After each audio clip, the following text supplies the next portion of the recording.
Pascal. You are now rocking with that dude Pascal. We be going wild, Haitian in the building, so original. Got the haters catching feelings. Get your hands up to the ceiling and keep them held high. Cause St. Louis isn't ready. Forget about it, goodbye. Hold on, we just saying hi. Five somebody rise up. Weekdays, catch us live. Somebody, let's go. Good afternoon. Good evening and good morning, everybody. Welcome to the Pascal Show. We're back at it again with another show. Hope the show finds you in great spirits because another day above the dirt is always a blessing. Let's not forget that. We have got some things going on. There's been a lot of new updates that have been coming out and a lot of transparency. Hold on. A lot of transparency from the public, not from the government, revolving around this tragedy that just happened in Minneapolis, okay? Early this morning in Minneapolis. We have got to talk about this. This is absolutely insane. And I'm telling you right now, there's a lot I want to say, but I want to see what's going to happen here. This is going to be fascinating when it all goes down. So, do me a favor before we get into everything. Hit that like button down below. Crush it, do what it do. Hit that reaction button if you're watching on other platforms. If you are watching on these other platforms like Facebook, X/Twitter, Instagram, TikTok, Rumble, Twitch, Kick, make sure you hit that follow button, okay? Make sure you do that. Of course, subscribe here to my YouTube channel. Subscribe, baby. Go to my second channel, The Pascal Show Clips. Please subscribe there. Hit that notification bell on both of them, all right? On both platforms, so you know whenever I go live, whenever I upload, because it is random. Hit that join button down below. Become a member. Check out my Patreon. And, of course, check out PascalMerch.com. PascalMerch.com. We got some really great stuff over there. Go check it out. All right, guys. We got quite a bit to talk about. There's a lot that's been going on. And here's what's really interesting about this is that now I'm seeing other content creators that are usually on the side of right-leaning, let's just say, content creators are even reacting to this in the way that a lot of us are reacting to this. This man, in my personal opinion, there is no way that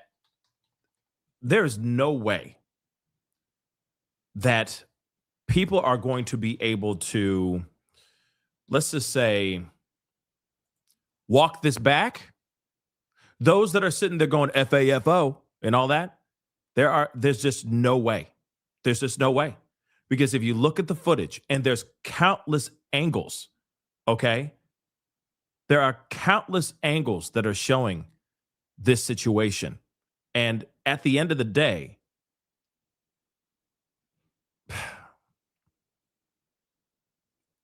I just got to be honest.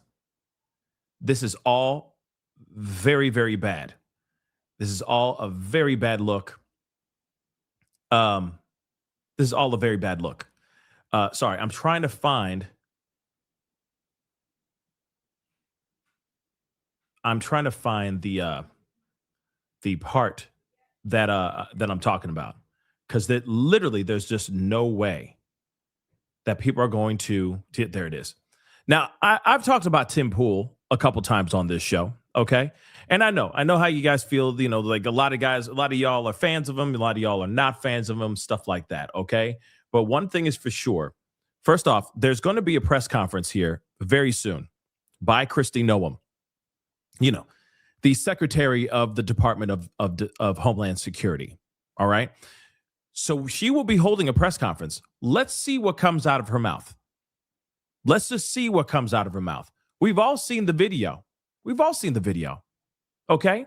Now, here's something. I know, like I said, I know a lot of y'all are not huge fans of Tim Pool and whatnot, but he is very right-leaning. In my personal opinion, he very much is. I know that he'll sit there and go, oh, yeah, I'm not Republican. Yeah, you are. Okay. He most definitely is. In my personal opinion. All right. Everything that he says is catering to that echo chamber. But it is very surprising when he does say something that goes against the grain. Now, this is one of many that are starting to speak out and go, well, what we saw is not so great. So I just want to point this out, because I know that there's other people out here that are still saying like ice, ice baby and FAFO and all that. But here it is. He's even saying it. He's seeing what I saw. He sees what a lot of us saw. Empty hand, then gun in hand. Okay? Appears the man may have been disarmed before being hit. This is the chain of events in a greater conflict. Neither side cares at this point what justifies it or doesn't. And you know what? I agree with that. I think that the world that we live in right now, regardless, people are going to be on team anti-ICE because it is an anti-ICE protester, right?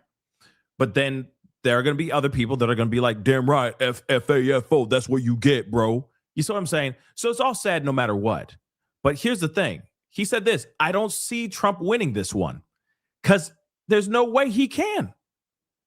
They took this man's life. They took him out, period, point blank. You see the video, okay, that we've already went and dissect quite a bit, okay? Yes, the blind can see it. Dogs can see it. The wind knows it, okay? They know that this situation is a massive, massive, massive problem. And this a huge screw up, in my personal opinion, by ICE. And if you see the mountain of videos that are now coming out with countless angles, it shows you that this guy was literally trying to help somebody up off the ground because there was a scuffle. They were shoving him and all that. And they were shoving other protesters as well. He was trying his best to try to pick somebody up as he's getting pepper sprayed in the face. Then he gets thrown to the ground, and then there's a scuffle. And then somebody screams, gun, gun, gun, and then he gets murked. Now, remember what DHS, the spokesperson, McLaughlin, I think it's Trisha McLaughlin, what she said in a statement that was being repeated by reporters, saying that he brandished this weapon and the ICE agent felt threatened, therefore, he took him out. But we saw the moments before, during, and after everything that went down. And it shows to me proof positive that this guy was showing a phone. He was filming the ICE. He might have been throwing out some expletives and some curse words, whatnot. But that's not illegal. He pretty much had his hands to himself. ICE was shoving him off the street. And then what happened? Now, I do want to share this with you guys, too. This is the young man that lost his life. He was 37 years old. That's pretty young, in my personal opinion. 37-year-old Alex Jeffrey Pretti, or Pretty, but I think it's Pretti. ICU nurse, lost his life.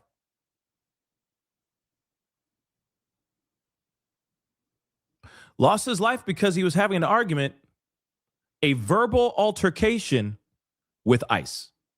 We all saw the video, guys. Miss me with the nonsense of like, oh yeah, that's what you get. No one should get this.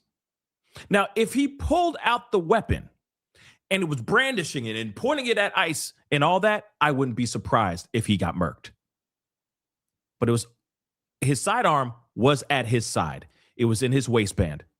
You saw the video. ICE messed this up tremendously, and they need to be held accountable. All those officers need to be held accountable for this screw up. These agents need to step up and take accountability for, I guess, lack of training or maybe a big, huge, and dangerous mistake, misunderstanding that happened here. If this situation was different, I'd be like, yo, bet he, played stupid games, get stupid prizes, right? This is exactly what you get when you show up with a pew-pew and pull that pew-pew out, ready to fire. You're going to lose your life 9 times out of 10. Same thing would be, I would say, with police as well. And if people are out here trying to spin it to make it seem like, nah, he didn't He got exactly what he deserved. I urge every single last one of y'all to watch all of the angles of these videos that are out here. It shows me that this man did not deserve to lose his life the way that he did. But let's go over here. You know, there's still live coverage going on. We're still waiting for a press conference because that is supposedly supposed to happen here soon. And it's by Kristi Noem. Also, I want to point out, Stephen Miller has already come out and has already been naming him a domestic terror. Dr. Evil. Okay? Dr. Evil. Yes, he's already saying that these people, he is a domestic terrorist. Come on, man. Throw me a freaking bone here. That dude is now saying that this guy who is just holding a phone and just talking ish to an ICE agent, they're saying that he deserved what he got. That this man is a domestic terrorist. Yep. You cannot put this narrative out here. You cannot put that narrative out here. You definitely cannot label this man as such when you don't have if you haven't seen everything. Don't worry. We got some things we're going to look at here, but that's just ridiculous. Okay. Dr. Evil is already saying this type of crap. Okay. But let's continue. Let's take a look and hear what's going on in the streets. Kristi Noem is supposed to be making statements here. So, well, she was supposed to be making statements about 10 minutes ago, but we're going to see what's going to happen. Real talk. Yes, with the Minneapolis police is, you know, they don't want them too involved in this whole thing because they took the blame during the Floyd. They were in the middle of it. They have to live with this city again whenever this is over. You know, we hope sooner than later. So you've always gotten the sense that they're trying to keep the Minneapolis police officers at arm's length so they don't have to be in the middle of what could be an unfortunate confrontation or situation. So right now, you're just seeing people wandering and again, now starting to feel like the George Floyd. They want to see what's going on. They want to be part of this because they understand it's something big. And I don't see it getting any smaller. It seems like people are joining us almost every 5 minutes. We're seeing more and more people. And a lot of people have come up to us and said, hey, we saw you guys on TV. We wanted to come out here and be a part of it. So I think it will swell unless they don't allow foot traffic to come in. And during that whole range and iteration of emotion and feeling and protests that you've seen, it's all, there haven't no damage, right? No violence that you've seen or are aware of? No, well, we saw slashed tires. We saw a car with its windows broken out when we got here. Other than that, I would call it minor, you know, obstructing, setting up impromptu barricades with dumpsters, things like that. But no, I don't, and this is a gut feel, and I don't mean to stereotype, but I don't fear when people think about 2020 and the burning of buildings on Lake Street and all those things. I've never gotten the sense that this crowd, and at least in talking to them, that's what they were trying to get out of this, that they were going to burn a building as a symbol of something, or they were going to loot Target or Cub Foods or anything like that. I get more the sense that they want to make a point and they want to be heard than I do that they're going to resort to any kind of violence right now, or that's on anybody's agenda here. It seems they more want to talk, speak, and get and make their point. Are you starting to see, Maxine, now that we're finding out more about the person who died, that it was an ICU nurse? You know, a neighbor said, I love this person. Are you getting a feeling of mourning in the air being out there now? Yep. Yeah, and you saw that with the memorial because all of a sudden you remember why we're here, right? Well, why is there a memorial? Who is this person? On top of that, of course, the day and age that we live in, people are now looking at the videos and they're coming up with their own conclusions, summations, whatever it is. So they're able to do that on the fly here. And so they're looking at what you're looking at and coming to whatever conclusion it is they're coming to. And they're motivated by that. And they're starting to cite his name, Alex Pretti. They're starting to talk about him. They're talking, you know, they've got a background on him. They've got a little bit of a profile on him. Someone knows someone that knows him, that kind of a thing. So that's changed the tenor a little bit too, because there's this name and this face that they're starting to become somewhat acquainted with, even in death, that they're speaking to. And that changes the way people see it when it's a human being and they start talking about a life lost. that information is obviously traveling very fast down there in this social media atmosphere that we live in. It's traveling very fast, and of course they have people that they know in their network that reach out, and that's the other thing about the day and age that we live in. And you can hear every once in a while an exclamation point, and people react to it. That's what you're hearing in the background. But Hey, Michael, you can organize incredibly quickly too. We're gonna need to cut you short for Mayor Fry, Senator Klobuchar, Senator Smith, and whoever else might be speaking here. Thanks for your reporting, Mike.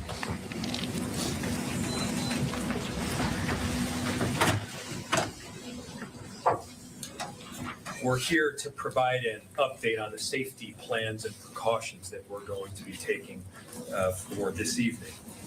The city of Minneapolis is filing a declaration after today's shooting to encourage the judge to rule on a temporary restraining order on Monday that would grant us immediate relief and would help stop this operation that has been so harmful to the city of Minneapolis. The state of Minnesota has resulted in multiple shootings and tragic deaths. I have formally requested assistance from the National Guard to support the limited number of officers that we have in the Minneapolis Police Department. We have around 600 officers in total. Days off have been canceled.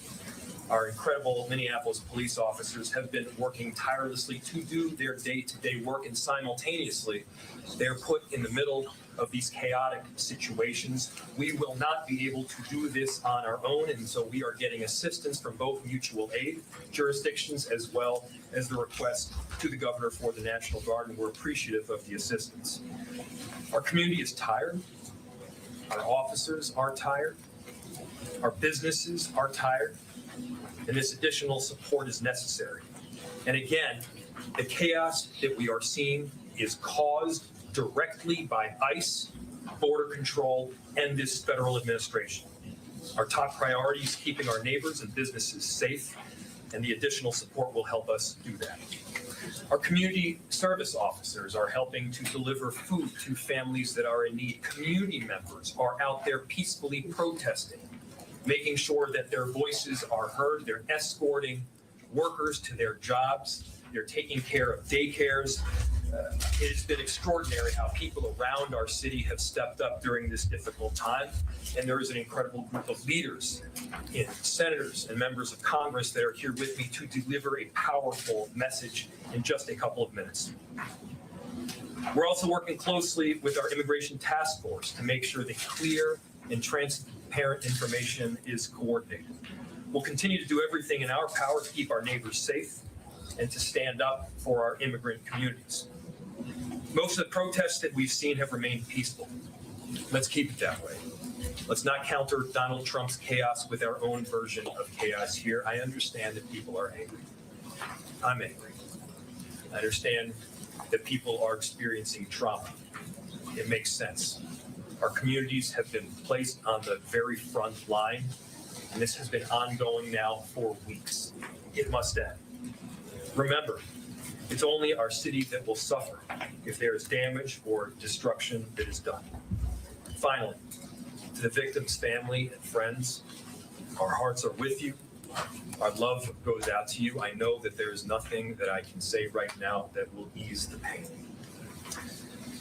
But I hope you know that Minneapolis cares deeply for you. There are 435,000 residents that will do everything possible to stand with you. With that, I'll turn it over to Chief O'Hara, who can give more of an update on the plans for tonight.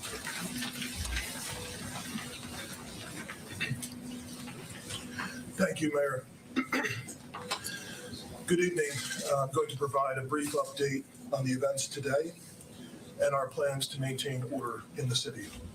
I recognize that this is a volatile and emotional situation, and our focus remains, as it always has been, on de-escalation, slowing things down, and maintaining peace and order in this city.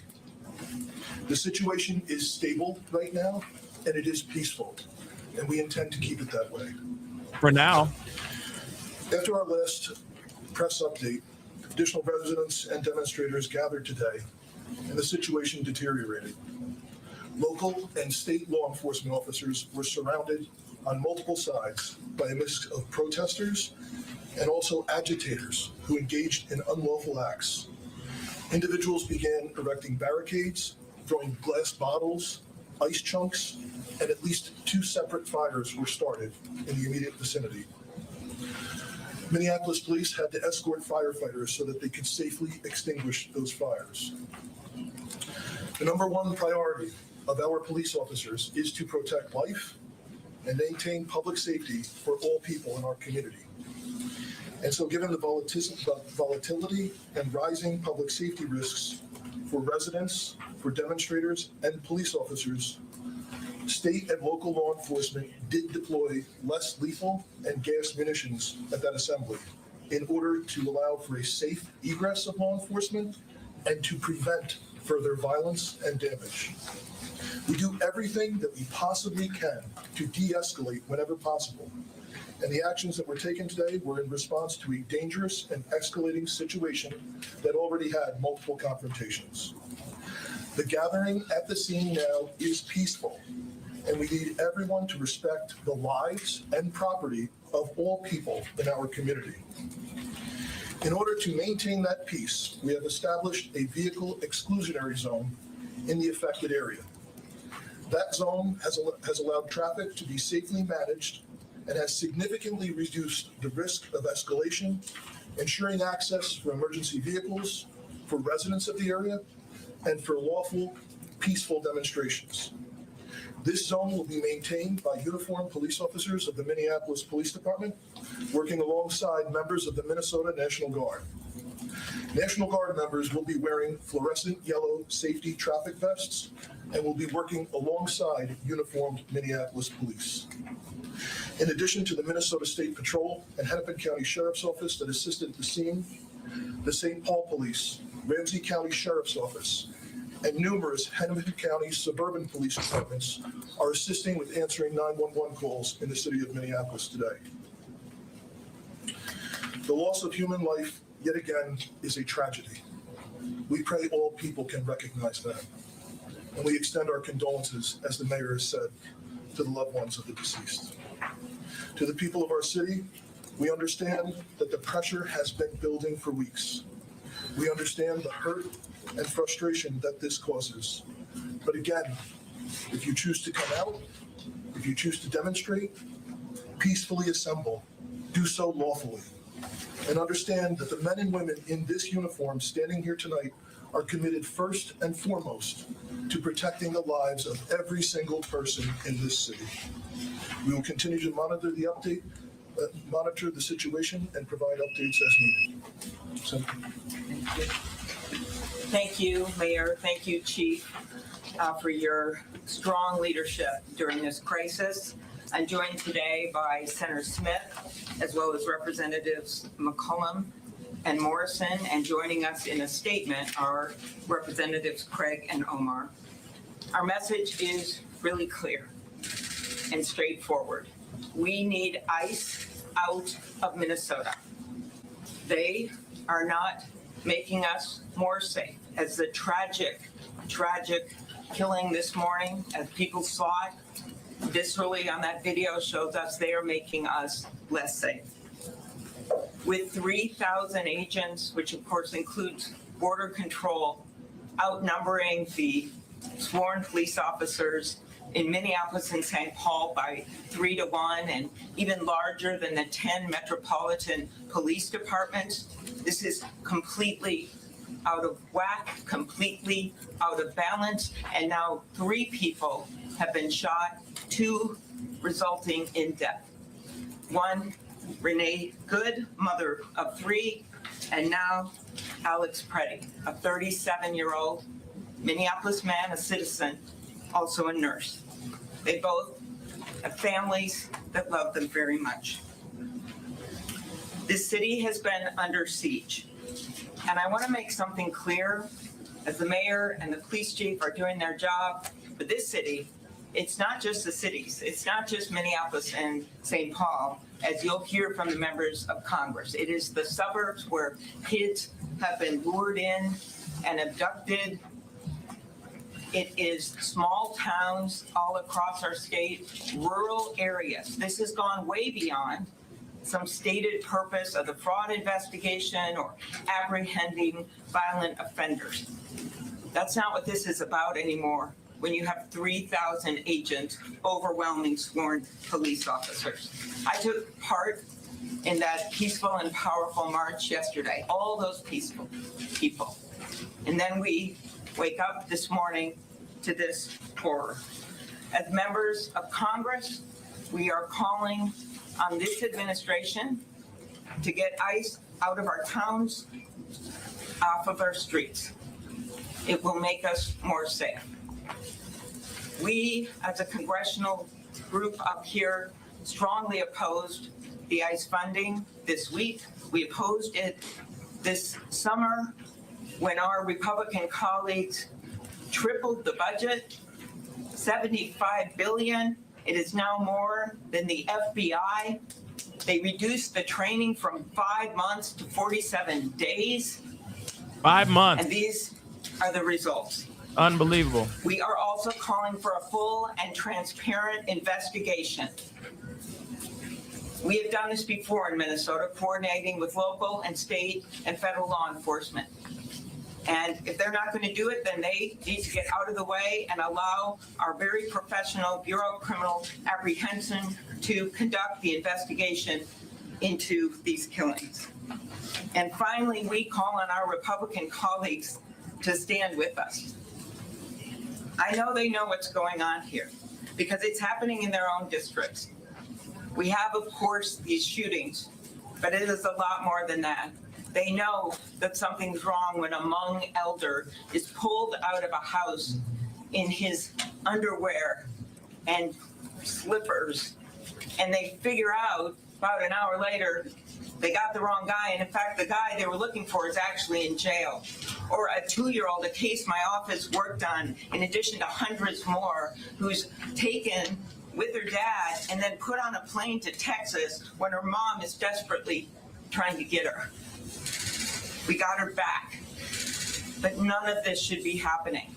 None of it. So we call on our Republican colleagues to join us because we have warned this administration. I have personally warned them that there would be more deaths, that more of this would happen. And clearly they're not listening. So we ask people around the country to talk to their Republican representatives to make clear that this is not the America that is ours. This has got to stop. And with that, I turn it over to my colleague, Senator Smith. Good afternoon, everyone. So today, federal agents beat and then shot multiple times and killed 37-year-old Alex Jeffrey Pretti, a U.S. citizen, a Minneapolis resident, and a VA nurse.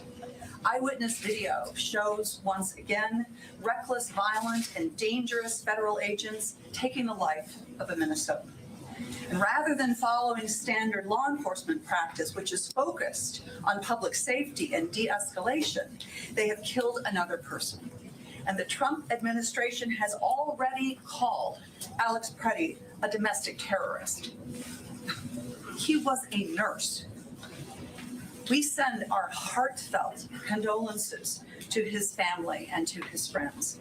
And all Americans should be outraged at this unaccountable, violent federal force which is operating with impunity in our city. And you need to know, America, that if it can happen here, it can happen in your community too. So we gather here to say, first, I want to say to the president, stop Operation Metro Surge immediately and send these ICE agents home so our communities can be safe. Second, it is essential that trusted, impartial state investigators at the BCA are allowed to fully investigate what happened here today. Third, I urge my neighbors to express our grief and outrage at this killing and at the federal invasion of our cities peacefully and with the love that we showed yesterday when so many thousands of us showed up in support of our community. And finally, we must have our Republicans in Congress. They must join with us to condemn this violent and unfettered violent abuse of power and to stop it. And they can do that by refusing to fund this agency so long as it continues to kill and terrorize Americans. That is what Senator Klobuchar and I will be working on in the United States Senate. And I just want to close by thanking so much the local law enforcement and fire departments, not only here in Minneapolis, but all across the state that have been doing everything that they could, everything that you can to keep our city safe. I once worked in City Hall, and I know what it's like, and I am so grateful for their relentless work to keep our communities safe. Representative McCall. Well, we have a saying in Congress that we agree and reflect in our remarks those that have spoken before us. So I'm going to take a slightly different tact. You know, today, this morning, Saturday, we lost another life, and it didn't have to be that way. To all the protesters who have been out there peacefully protesting, who have been harmed and injured, it shouldn't be happening to you either. But I want to take a second, as Senator Smith was, just to reflect on the community. St. Paul stands with you, Minneapolis. The East and West Metro, we're united, as well as all Minnesotans. My phones have been ringing off the hook from frustrated members of communities that are asking me to talk to their Republican members of Congress to do something about the escalation of chaos and violence that has been caused by the presence of the Department of Homeland Security. Representative Morrison and I, along with Representative Omar and Craig, had an opportunity to show with our votes on the House floor just this week how disappointed we are that the president refuses to listen. Oh, well, we're more than disappointed. We are outraged. Part of the bill that was on the floor was to provide more body cameras for ICE. Well, they have them already in the thousands, and they refuse to wear them. So Secretary Noem, have your officers suit up and put on their body cameras, just like our law enforcement does. To our law enforcement here, we appreciate you, especially those of you who've been working the extra shifts. To the school boards, to the community service volunteers, everybody out there in this community, you make us so proud to represent you in the United States Congress. We hold our head up high with how Minnesota is reacting to this. We celebrate 250 years of this United States of America. And I'll close with quoting Benjamin Franklin. He came out of the Constitutional Convention and he said, it's a republic if you can keep it. Well, we're showing we want to keep it a republic with peace. Press conference has just started, so we'll come back to that. I'm pausing. I just paused Kristi Noem. Sorry. Let me pull this up so we can see what she got to say. This ought to be interesting. Let's check this out. Press conference is happening now. Kristi Noem. Cybersecurity. Come on. Good evening, everyone. Thank you for being here. There are two different things that I'd like to discuss with you tonight. The first one being a storm that is barreling down on our country and will be impacting approximately 250 million Americans in 40 different states. We've been working together here at the FEMA headquarters and have opened our National Response Coordination Center and are working with local and state authorities to make sure that we're getting individuals and communities pre-deployed resources that they may need and also preparing them for the upcoming days, which will significantly impact them and their citizens. The Trump administration and FEMA are working closely with them to get them information, to get them resources, and to help them be prepared and well equipped for the road ahead as we go through this next week. But before I take any questions and give more details on the storm and its impact, I do want to address the tragic situation that we saw in Minneapolis today that unfolded on the streets. Here we go. It occurred with DHS law enforcement as they carried out their lawful duties to keep Americans safe in the threat of criminal illegal aliens in this country. At 9:05 a.m., Central Time, the Department of Homeland Security law enforcement officials and officers were conducting targeted operations in Minneapolis against an illegal alien whose criminal history included domestic assault with intentionally inflicting bodily harm, disorderly conduct, and driving without a valid license. She about to lie. An individual approached U.S. Border Patrol officers with a 9mm semi-automatic handgun. The officers attempted to disarm this individual, but the armed suspect reacted violently. Fearing for his life and for the lives of his fellow officers around him, an agent fired defensive shots. Medics were on the scene immediately and attempted to deliver medical aid to the subject, but he was pronounced dead at the scene. The suspect also had 2 magazines with ammunition in them that held dozens of rounds. He also had no ID. This looks like a situation where an individual arrived at this scene to inflict maximum damage on individuals and to kill law enforcement. What? About hundreds of protesters then showed up at the scene. They began to obstruct and to assault law enforcement officers. We saw objects being thrown at them, including ice and other objects. She can't and even. a rampant assault began, and even an HSI She can't even believe the crap that officer she's even agent's saying. finger was bitten I'm off. talking over this. I don't Crowd care. control measures It's all were BS. deployed to bring safety to the public and to law enforcement at the scene. And once again, I want to remind everybody that this situation and this tragedy It's did still not have ongoing. to happen. Oh, yeah, right. Our law enforcement are doing everything that they can to protect the public.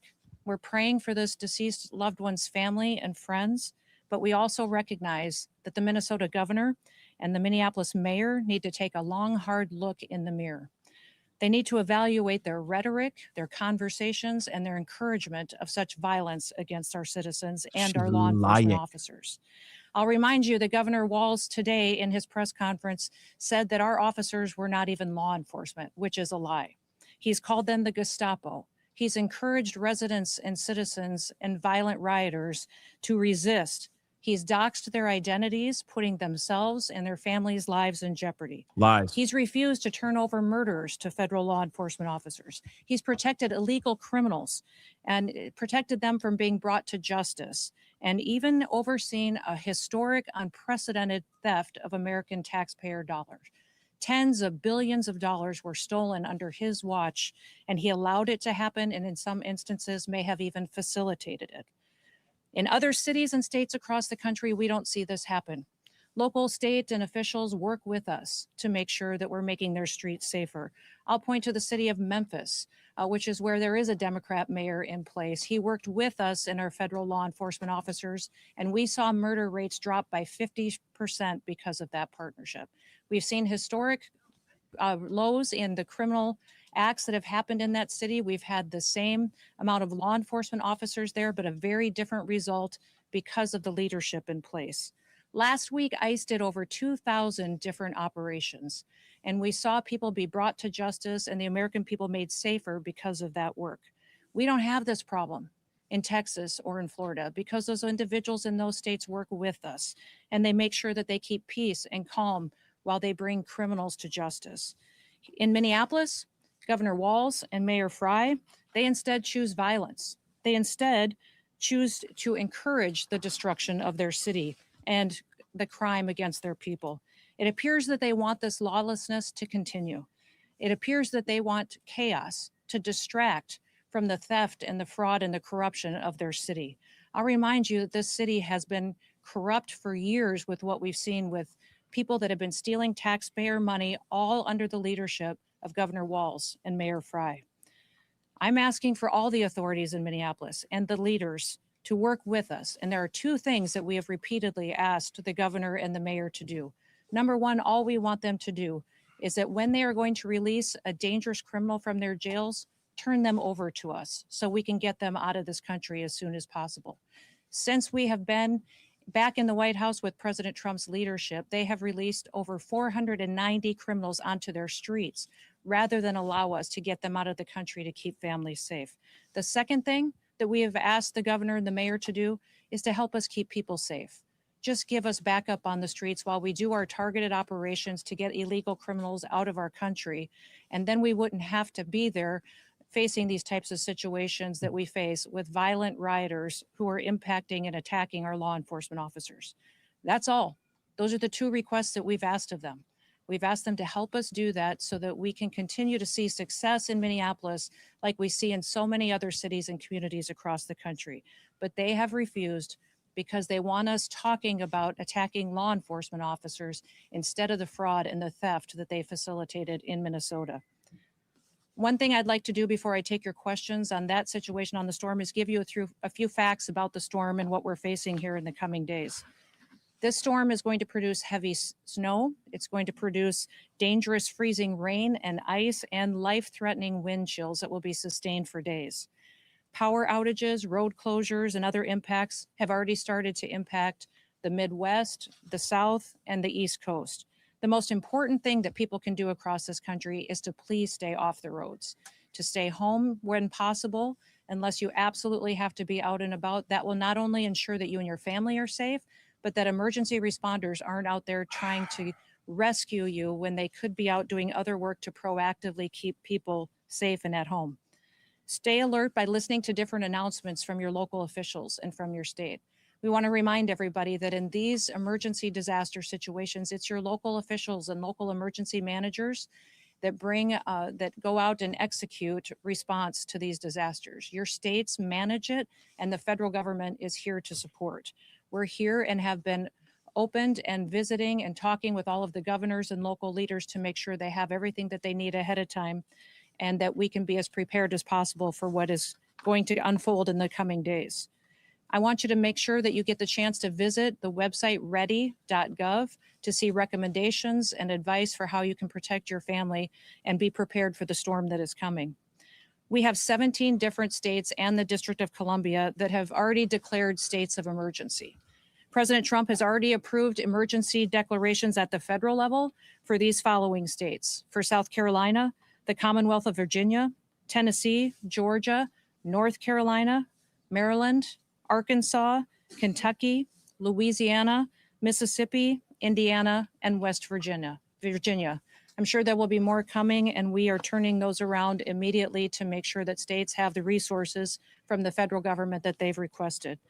I have spoken several times on conference calls, but also called personally governors and local leaders to facilitate the partnership that we need to help keep this federal response streamlined with their state responses. The Department of Homeland Security, FEMA, CISA, our cybersecurity team focused on the electrical grid and our critical infrastructure, the Coast Guard and our other federal partners are all embedded in state operation centers across the country. Governors remain in the lead on these responses, and we are continuously talking to them to see what they need to continue to take care of their citizens and make sure that people are safe. I activated the National Response Coordination Center, which is where you are right now, 2 days ago, and we are monitoring the storm and coordinating federal support for the affected areas. At my direction, FEMA has already pre-positioned commodities in many locations across the country. We've embedded partners in state emergency operations centers, and we've deployed IMAT teams, incident management assistant teams, with dozens more ready to deploy at any moment, besides those that have already been pre-positioned. We have dozens of urban search and rescue teams that are ready to go out and to save lives in partnership with our local and state authorities should that become necessary. We do have tens of thousands of people in affected states in the South that have lost power. We have utility crews that are working to restore that as quick as possible, and we expect to continue to see that as ice builds on power lines and trees are affected and we see more damage. But we have partnered with our energy companies and rural electric communities to make sure that we are able to facilitate the repairs as soon as possible to get the power on, especially in light of the cold temperatures that we see coming for days on end. We just ask that everyone would be smart, stay home if possible, take care of your family members, check on your neighbors, and continue to work with your local officials to get through this difficult storm. And we will continue to pray for God to bless this great country and all of the families and the public servants who get up and work to keep people safe. With that, I'll take any questions that you may have. Yes. Is DHS leading the investigation into this shooting? And if so, will there be a criminal investigation? And also, will we see body camera released from the officers involved? We are conducting this investigation just like we do all other officer-involved shootings, and we'll continue to do that. That's a lie. What happened? What happened? Do you hear the sound? There we go. Who had a license to carry. Did he brandish a gun? And at what point did law enforcement retrieve the gun and also the magazines from him? Can you offer clarity on This individual and took action to defend the officer's life and those of the public around him. And I don't know of any peaceful protester that shows up with a gun and ammunition rather than a sign. This is a violent riot when you have someone showing up with weapons and are using them to assault law enforcement officers. Because video appears to show he's disarmed before shots are fired. So I just want clarity on that. And beyond that, I just want to follow up. Let's see how she finesses out of this. The federal government is leading the criminal investigation, understanding that CBP OPR has opened up an internal investigation. And beyond that, why did federal agents tell Minneapolis Police Department? Too many questions. We're continuing to follow the exact same protocols that we always have. And so this investigation is ongoing. We're continuing to gather the facts as they unfold throughout that. And we'll do it just like we did under the entire Trump administration and previous administrations. Nothing has changed, and we'll continue to release details as we have them. But I want you to not distract away from the facts of this situation. Our law enforcement officers were there doing a targeted operation against an individual who was in this country illegally and had a criminal conviction for domestic assault with intent to do bodily harm and other convictions as well. This individual went and impeded their law enforcement operations, attacked those officers, had a weapon on him and multiple dozens of rounds of ammunition, wishing to inflict harm on these officers coming brandishing like that and impeding their work that they were doing. We'll continue to allow. That is a different incident that happened at the same situation after the tragedy unfolded. But yes, that's the kind of assaults and violence that our law enforcement officers are facing out in the streets and that the local leaders are encouraging. Remember what Mayor Fry has said, that he wanted ICE out of the city. We have been working and had a presence in that city for years.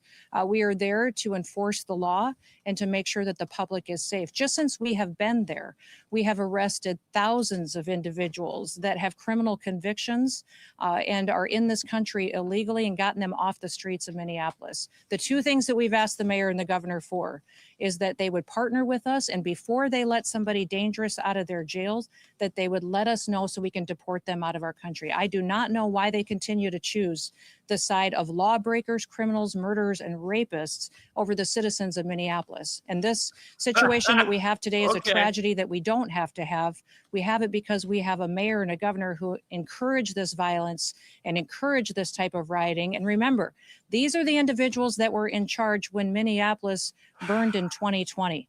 They facilitated it, they encouraged it, and they saw the destruction. And we all watched the destruction of that city back then. It doesn't have to happen again. It appears that they're following the same playbook. And the reason that they're doing it is to distract from the corruption that they have facilitated in fraud and theft from the American taxpayers. Tens of billions of dollars they have been funneled into criminal pockets and stolen from vulnerable people that needed these programs to take care of their children, to go out and provide services to individuals that were developmentally disabled, people that needed programs that the federal government has to take care of those that are less fortunate and need it. And instead, Governor Walz and Mayor Fry allowed that kind of theft to continue, and now they want to perpetuate violence against our law enforcement officers to cover it up. Secretary, yes.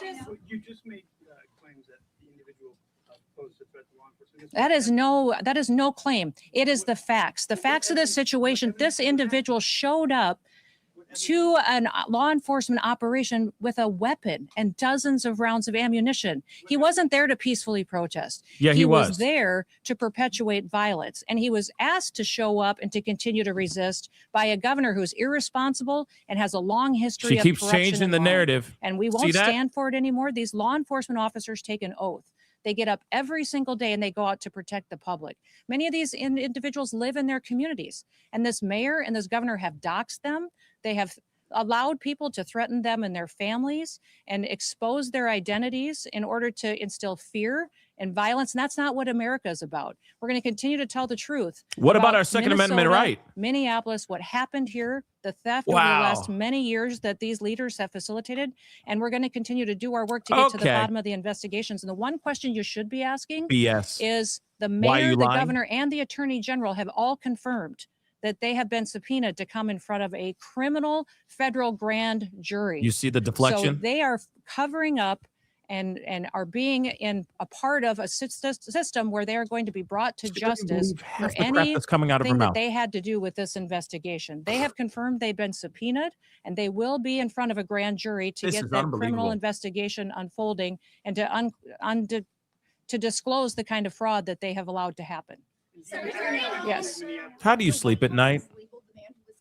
Minnesota as a domestic terrorist. Is that something you agree with? And have you seen any evidence? When you perpetuate violence against a government because of ideological reasons and for reasons to resist and perpetuate violence, that is the definition of domestic terrorism. This individual who came with weapons and ammunition to stop a law enforcement operation of federal law enforcement officers committed an act of domestic terrorism. That's the facts. Where's the evidence of his ideology? Yes. Drew Evans, superintendent of Minnesota Bureau of Criminal Apprehension, had said during a news conference today that when federal agents blocked his agency from the shooting scene, when they went, got a judicial warrant, they returned, they were still blocked. Why were they We have asked these state officials to help partner with us on law enforcement operations for months.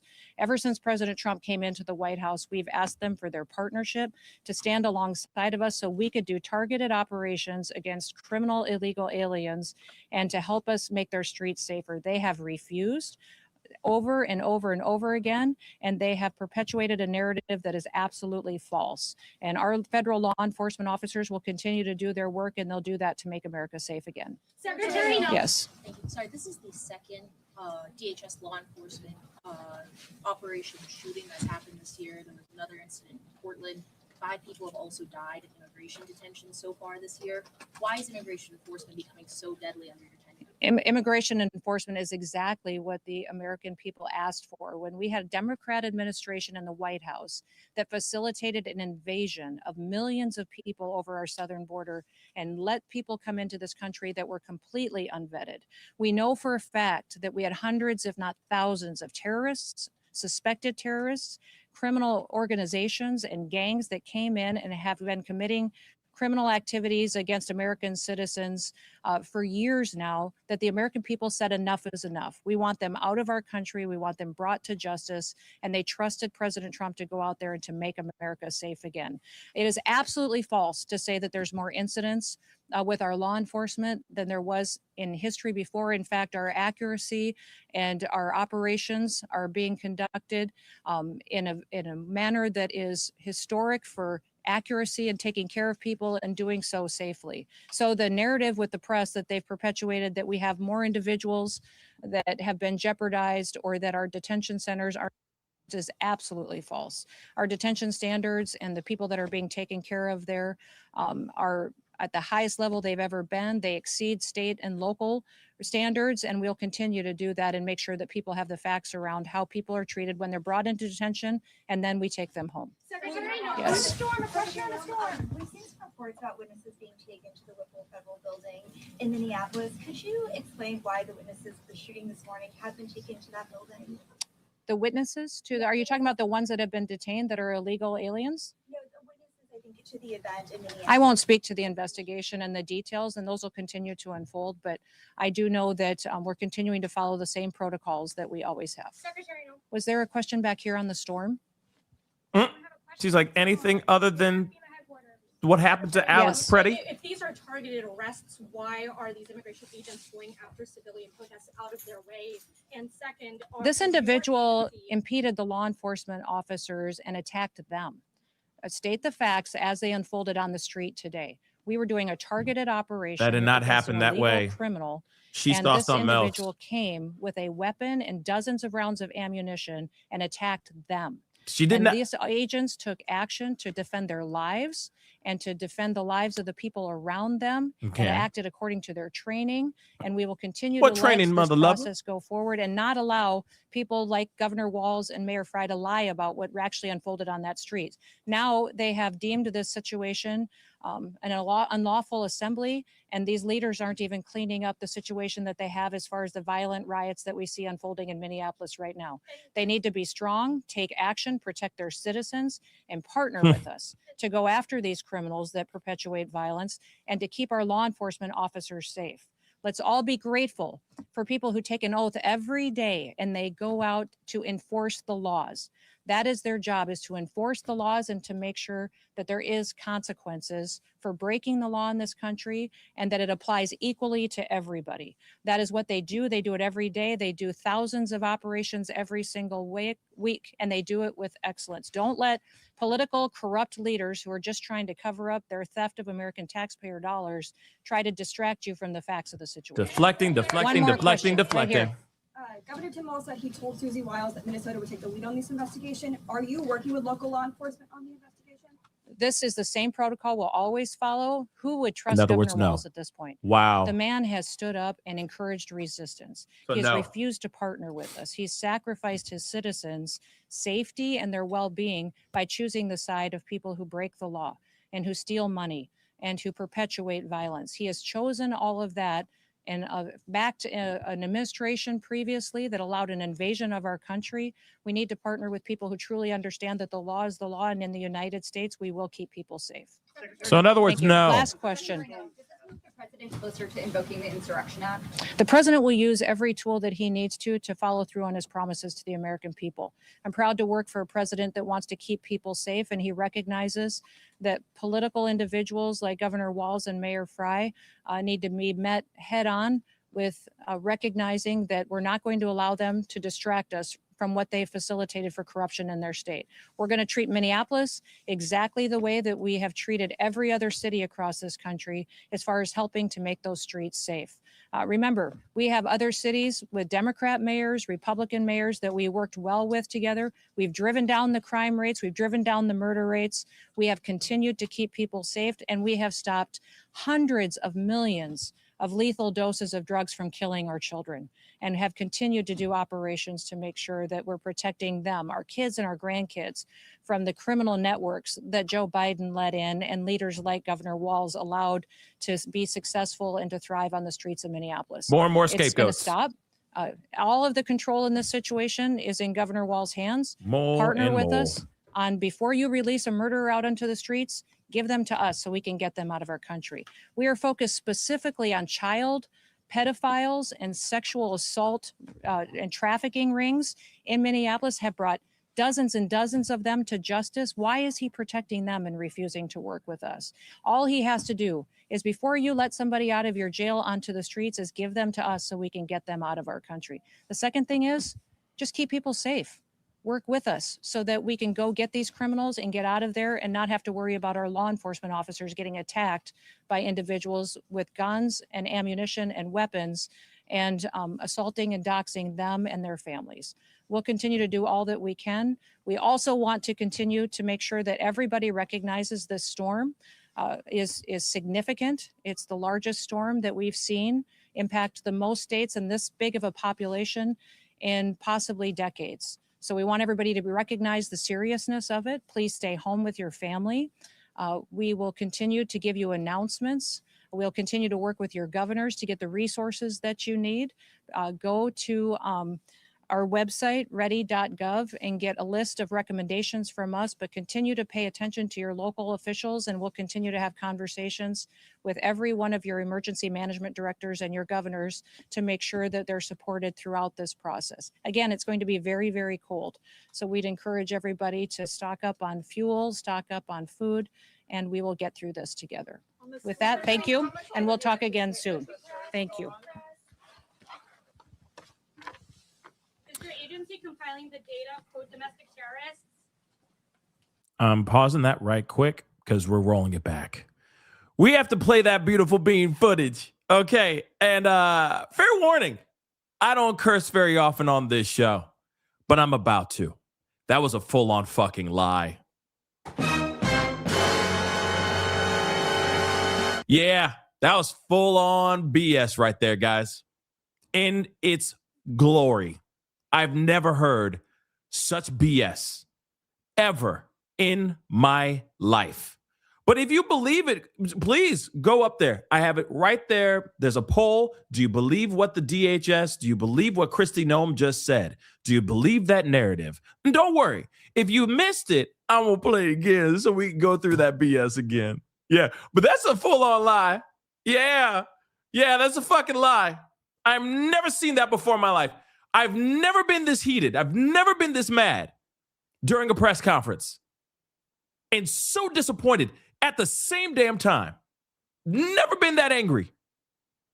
We saw in real time. We saw our own government lie blatantly to our face. Don't worry, because I'm going to show you guys more video showing you facts that he did not brandish a weapon at all. He did not. She's lying. I've never seen this before. What kind of bull-nish is this? Sorry for the kids in the background. I'm sorry. I love y'all, okay? Stay in school. But here's the thing. We got to play it back because we got to hear that crap again. See, here's the thing. There was a part of me, like real talk, there was like this naive part of me, you know, that little naive little thing that sits on your shoulder and is like, well, maybe she's going to go up there during her press conference and she's going to tell the truth. She's going to say, yep, we done mucked up. We're doing our investigations. The person who pulled the trigger, we are doing an investigation into him. We are making sure that we do whatever we can to right this wrong. Right? But no, see, that's why I always flick the naivete. You know what I mean? First name naive and last name Vitae. Okay? Naivete. Just Mr. Tay, Mr. Vitae, bye. Right? Because usually that little chip on your shoulder, the little naivete, always wrong. Right? Had a moment there, I was like, maybe, just maybe, they're going to take accountability for this. Well, I guess not. But here's the thing. For those of y'all who are just getting here, you know, you're still getting the sleep out your eye or just rolled out of bed and you're like, what the same hell's going on here? Let me play that one more time for you guys so you guys can hear what kind of BS. It's a fucking lie. It's a fucking lie. Okay, we saw it in real time. Remember when we had the Epstein files? Where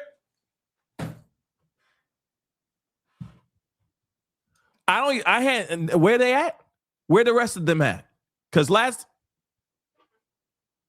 I checked, they ain't here. Remember when they lied to our faces about that issue too? Yeah, so now we're seeing something that you cannot miss. Don't worry. I'm going to play this repeat. We're going to hear what she says from what ICE told her, I guess. And clearly, she didn't see any footage. Clearly, right? Right? Right. The first one being a storm that at the FEMA headquarters to make sure that we're getting individuals and communities, which will significantly with them to get them out ahead as we go to impact. I do want to address the tragic situation that we saw in Minneapolis today that unfolded on the streets. It occurred with DHS law enforcement as they carried out their lawful duties to keep Americans safe in the threat of criminal illegal aliens in this country. At 9:05 a.m. Central Time, the Department of Homeland Security law enforcement officials and officers were conducting targeted operations in Minneapolis against an illegal alien. Now, clearly, she's like, don't you understand? ICE was doing their duty. They were trying to protect the people of this country. They were trying to do something. They were investigating. They were targeting a particular person. This guy was evil. He was an illegal, and he was evil, right? That's part of the narrative. Whose criminal history included domestic assault with intentionally inflicting bodily harm, disorderly conduct, and driving without a valid license. Woo, man, he's an evil person. Don't get me wrong. Keep your hands to yourselves, okay? But at the same time, he bad. And he a bad outlaw, because not only does he do all that, but he also drives without a driver's license. Clutch my pearls. So that's what you were in the middle of doing.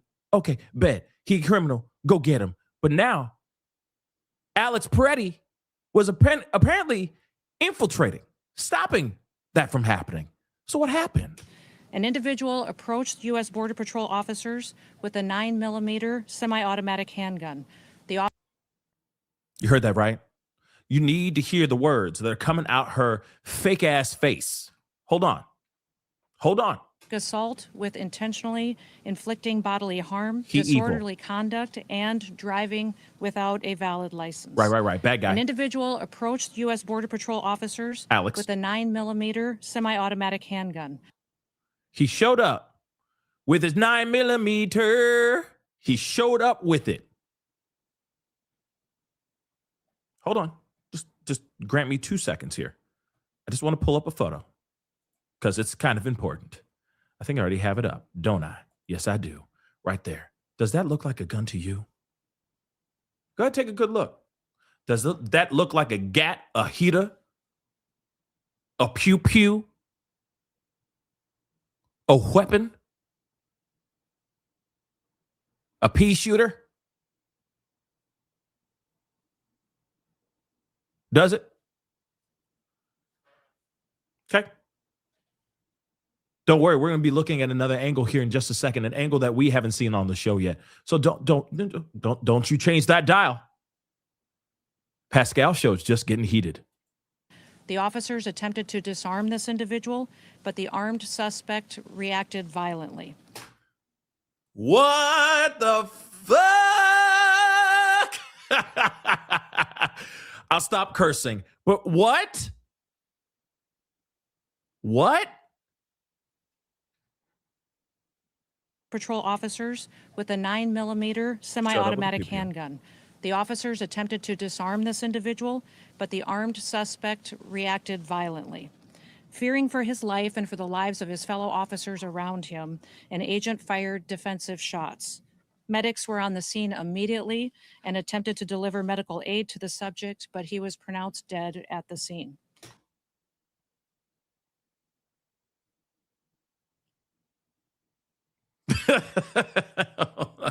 Okay, you've heard it. You heard the BS, right? Don't worry, I'm gonna stop using so many curse words. But this is a moment where I use curse words because that was some bull.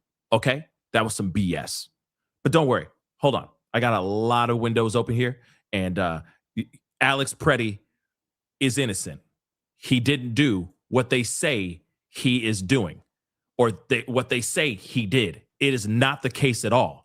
And you see another angle, and this is absolutely insane. I got to stop it at a certain point, but I want you to see the altercation. You saw the part where he's walking up and he's talking to, he's got the phone in his hand. It's not a weapon.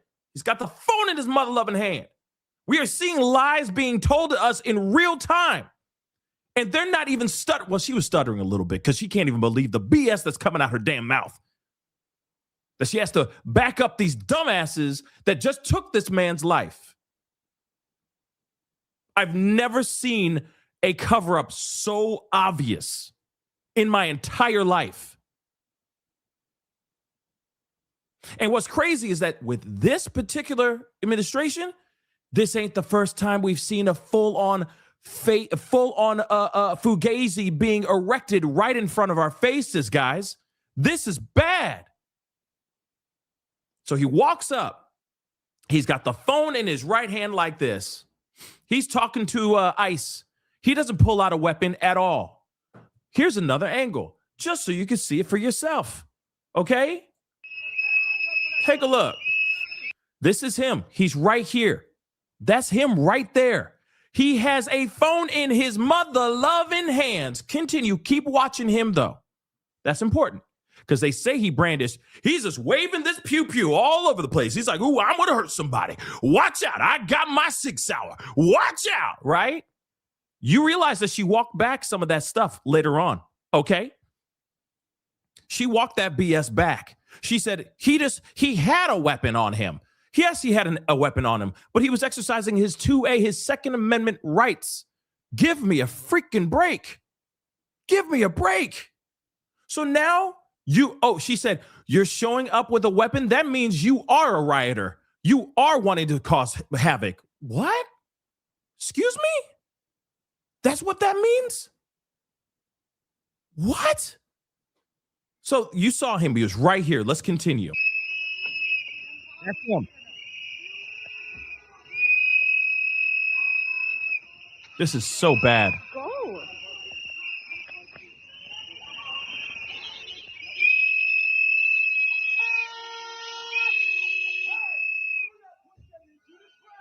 He's filming. What the fuck is wrong with you? Filming. Phone still in his hand. There's another angle where this person gets shoved really hard by this ICE agent right here. Then he shoves this other person in a white jacket. Look. He gets maced in the face. He's still holding on to his phone. He has not pulled out a weapon at all. He's trying to help up his friend.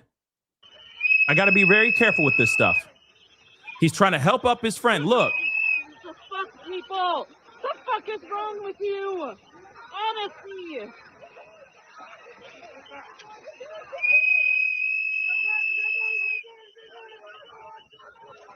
I got to stop right there. Did you at all see him reach for his waist and pull out a pew-pew? Did you see him put down his phone, put his phone in his pocket, then pull out his gat? I'm asking for everyone to look at that. Did you see it?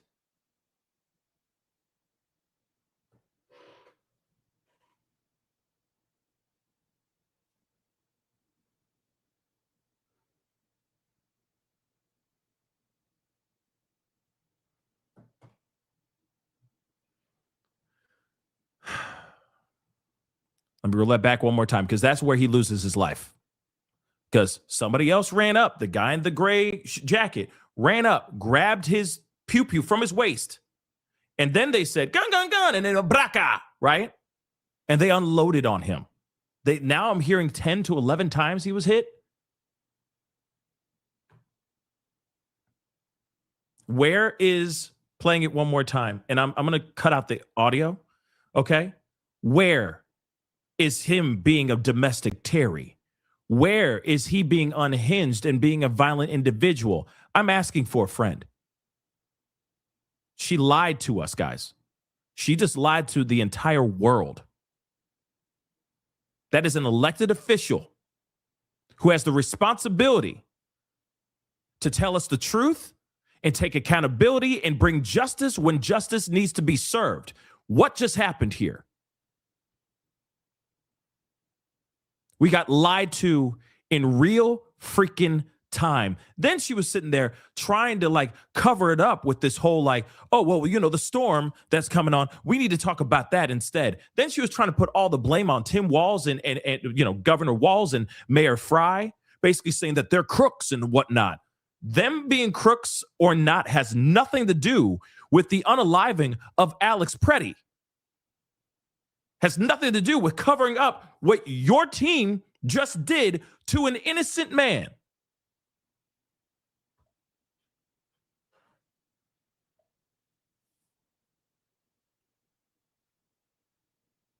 My bad, my apologies. I will samadana. But at the same time, this really pisses me off. Take a look at this again. No sound because the whistles are just crazy. But take a look. There he is. Right there, you see his hand. That is a phone. Also, I also want to point out He has a long jacket on or long coat on. So if he was to reach into his pocket, into his side, he would literally have to lift up the jacket to get into where his gun is. That's another piece of information. But there was too much chaos going on. He had no time to he was getting shoved around. There was so much chaos going on. He was trying to help somebody up off the ground. He was getting pepper sprayed at the same time. While he's trying to help this person up, the person's still holding on to him because they're trying to get up at the same time because they just got shoved really hard. Then all of a sudden, all these ICE agents just pummel him, just jump right on top of him. And then it's just feet and fists coming at him. Next thing you know, gray jacket coat comes over, grabs his sidearm from his side where it's been the entire time. And that's when they go gun, gun, gun. And then he's shot seconds after this guy in the gray coat ran away.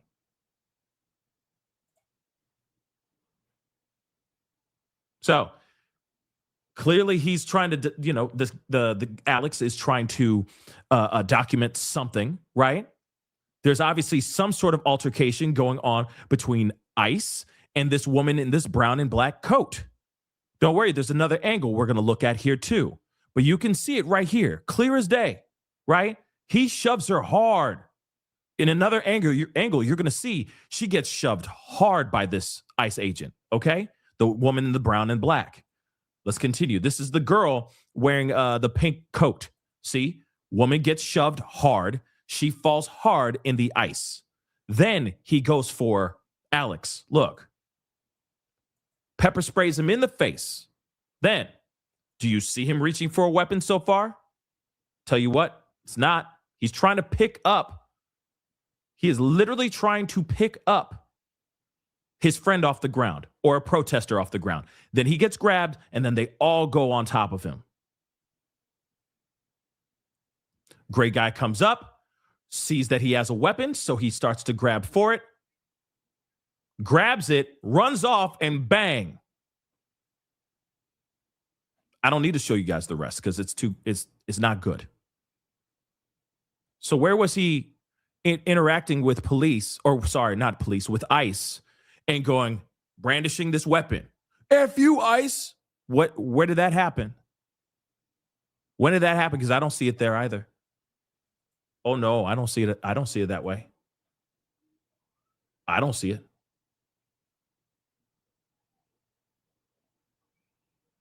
There's more. Let me show you this other angle. Here. See, this is why I hate that phones are always out.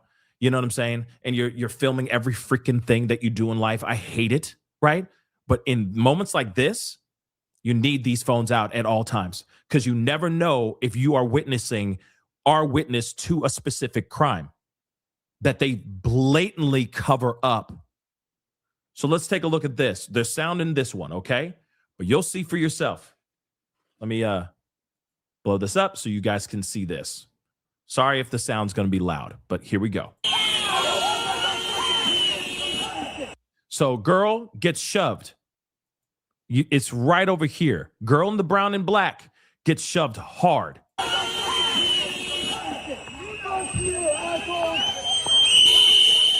She keeps getting shoved. Go this way.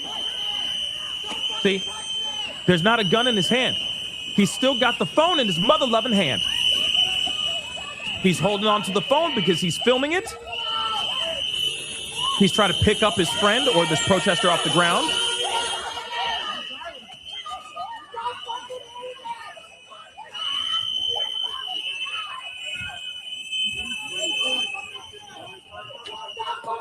Phone in his gun in his waist. Boom. He did not pull the trigger because he did not have his weapon with him. Look at that. Dude's right there. Gun right there in his mother-loving hand. Hold on. Oh, I can't do that with this. So again,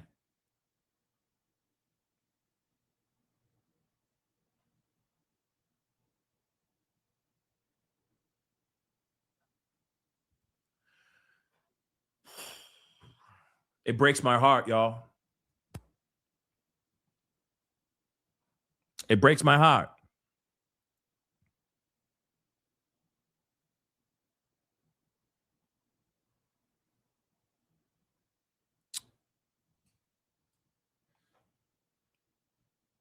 Breaks my heart. He didn't deserve to die that way. Not at all. How many ways can you look at the situation and see that the man did not have anything in his possession? He did not have anything in his hands. He did not have anything in his hands. How many times do we have to see something as clear as day? The sun was out. This wasn't a situation of like, well, you see her tires would turn in a certain way, and then the way she skidded, you can tell that she really meant to try to hurt that officer. You can't do that with this one. Sure, you can sit there and go, yeah, because of the ice, it did that in the third. Oh, because of the car, it was this, that, and the third. Oh, yeah, the car collided with the agent, so this, that, and the third, right? You can do that all day long. But this one, you can't. You cannot move the goalpost. But guess what? They actually moved the goalpost. They actually are saying that this man did this thing. That he was just showing up. All up in their face. You heard her say it. She said it with her own freaking mouth. Its impact, I do want to address the tragic situation that we saw in Minneapolis today that unfolded on the streets. It occurred with DHS law enforcement as they carried out their lawful duties to keep Americans safe in the threat of criminal illegal aliens in this country. At 9:05 a.m. Central Time, the Department of Homeland Security law enforcement officials and officers were conducting targeted operations in Minneapolis against an illegal alien whose criminal history included domestic assault with intentionally inflicting bodily harm, disorderly conduct, and driving without a valid license. An individual approached U.S. Border Patrol officers with a 9mm semi-automatic handgun. The officers attempted to disarm this individual, but the armed suspect reacted violently. Fearing for his life and for the lives of his fellow officers around him, an agent fired defensive shots. Medics were on the scene immediately and attempted to deliver medical aid to the subject, but he was pronounced dead at the scene. You want to know something really wild? There's footage now that's out here that I can't show you, but I can play it for you, and maybe you'll be able to hear it. But after Alex lost his life and he's laying on the cold concrete, you have ICE agents that are actually searching his body, trying to find the weapon. And you hear the officers, allegedly, one of the officers basically saying, yo, where's the weapon? His body. Deceased on the ground with no weapon anywhere near him. And they're asking, where is the weapon? I'm just going to play the audio because I'm not showing you guys that piece. But hear this. Maybe you can hear it. Hopefully you can. What's going on?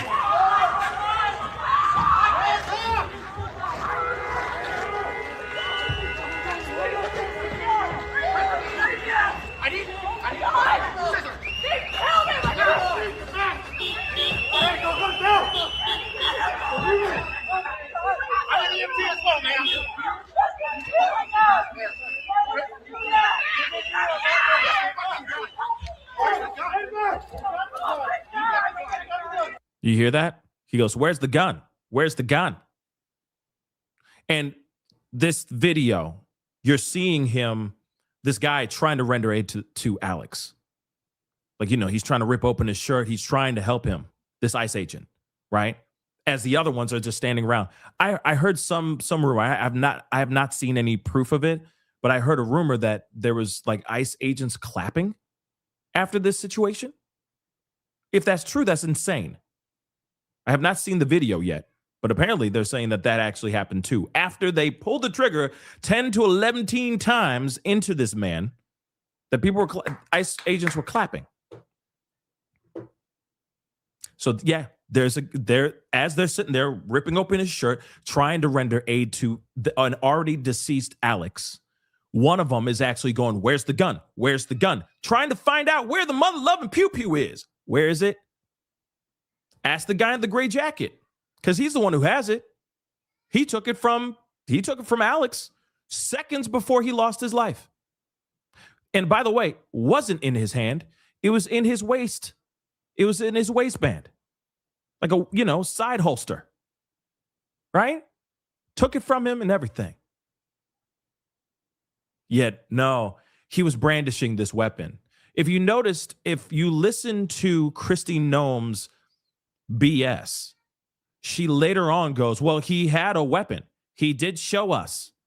He did show up with a weapon with several rounds. So clearly he was up to no good. Clearly he was an unhinged domestic terrorist, when in actuality, if we are all able to walk around with a weapon legally, okay, we have our permits, our papers, etc., then we should be able to exercise our 2A, all right, our Second Amendment, the right to bear arms. So he wasn't doing anything illegal. He just had it there for protection. What does that mean? Does that mean that every ICE agent that walks around with a weapon as well, are they rioters as well? Should they be considered domestic terrorists as well? What about 5-0? What about cops? They walk around with pew-pews as well. Does that mean that they're domestic terrorists as well? Pick and choose. What side? What is it? Is it our constitutional right to walk around with our 2A, with our weapons? Or now are we all considered unhinged domestic terrorists if we do actually have a sidearm? See, this is the problem. She said that. She said that, guys.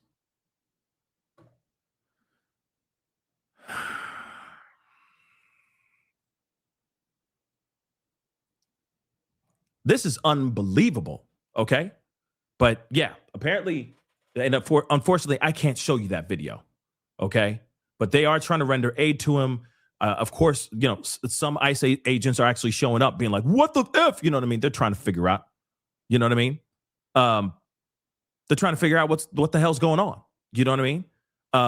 I get it. Some people are showing up and not knowing what the hell is going on, right? I mean, even these ICE agents, let's be real. They're coming up and like, whoa, what the F, dude? Right?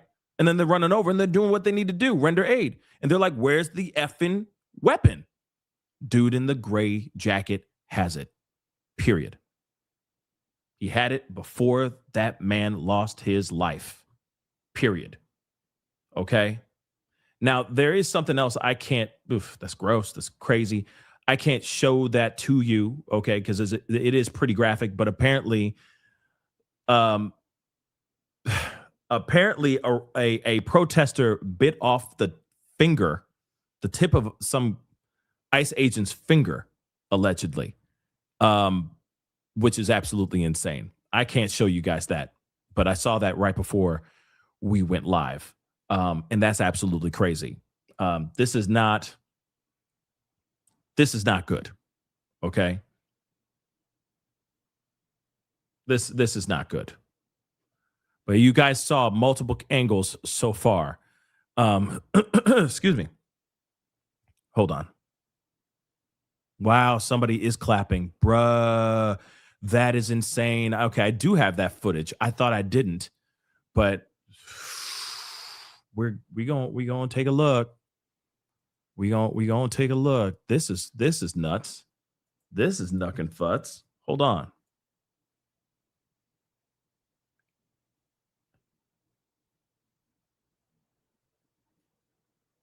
I guess I don't know what happened.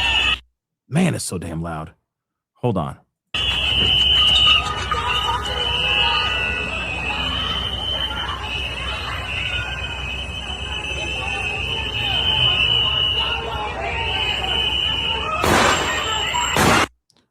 Sorry, guys. Hold on. I mean, this is far away, so we don't see anything. I just want to count the shots.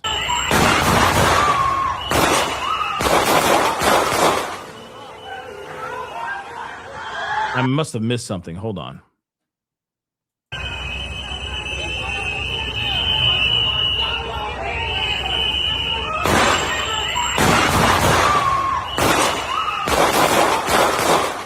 That's 10 times. Sound like 10 to me. Okay.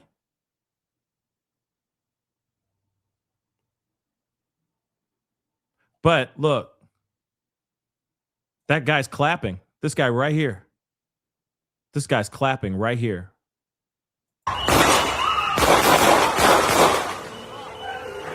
Clapping. You counted 12?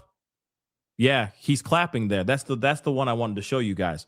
So he's clapping as they're pulling the trigger on this guy. And here's the thing. I get it. Some people are going to sit there and say, "Oh no, you know, he was resisting." That still doesn't deserve a man getting shot 10 to 12 times. It doesn't.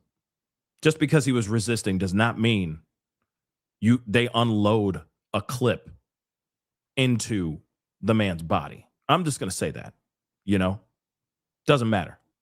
He was not brandishing his weapon. If he was resisting, he resisted. But that doesn't mean he needs to get shot. Doesn't mean that we need to have him being put 6 feet under. And it doesn't mean that they have the right to lie. Head of the department, Ice Queen herself, lie straight up. That's not right. That's not right. But I will say, hold on. We got another. Did I show you guys this angle? Maybe I didn't. I don't know. But I will share this with you guys. I think I did show this to you guys already. But I'm going to show you guys again. So he was just trying to help these women. I'm going to be real. He was helping these women. There was 2 women that were on either side of him. Then he gets, I'm just going to mute it. Then she gets shoved hard. Then he shoves her, the ICE agent shoves her again. So he's like, whoa, whoa, whoa, whoa. And he's like trying to hold her up. Then he walks over to the next woman who gets shoved hard into the snow. She falls over. He gets pepper sprayed. By the way, still no weapon in his hand. He is trying to help the girl up as they're getting up on top of him. I mean, they're just basically curb stomping him. And I get it. While he's resisting, I get it. But at the same time, does that mean he gets shot? See? Weapon in his hand. Weapon in the Gray Coast hand. I'm sorry. They can't walk this back, but that's what they're trying to do. They can't walk this back, but that's exactly what they're trying to do right here. That's just insane to me. That's really just insane to me.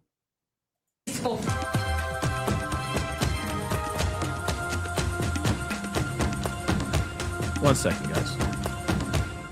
I guess Mayor Fry went back with this bill last summer where they tripled the budget.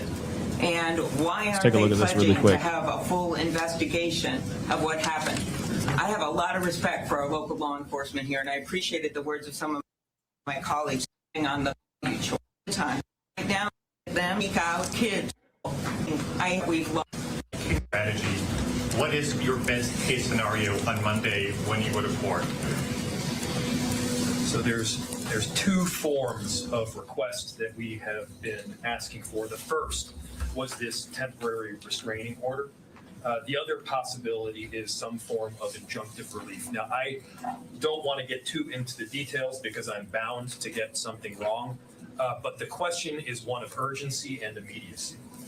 The issue is that we recently saw somebody shot and badly injured. We then saw somebody shot and killed, and that was the second one.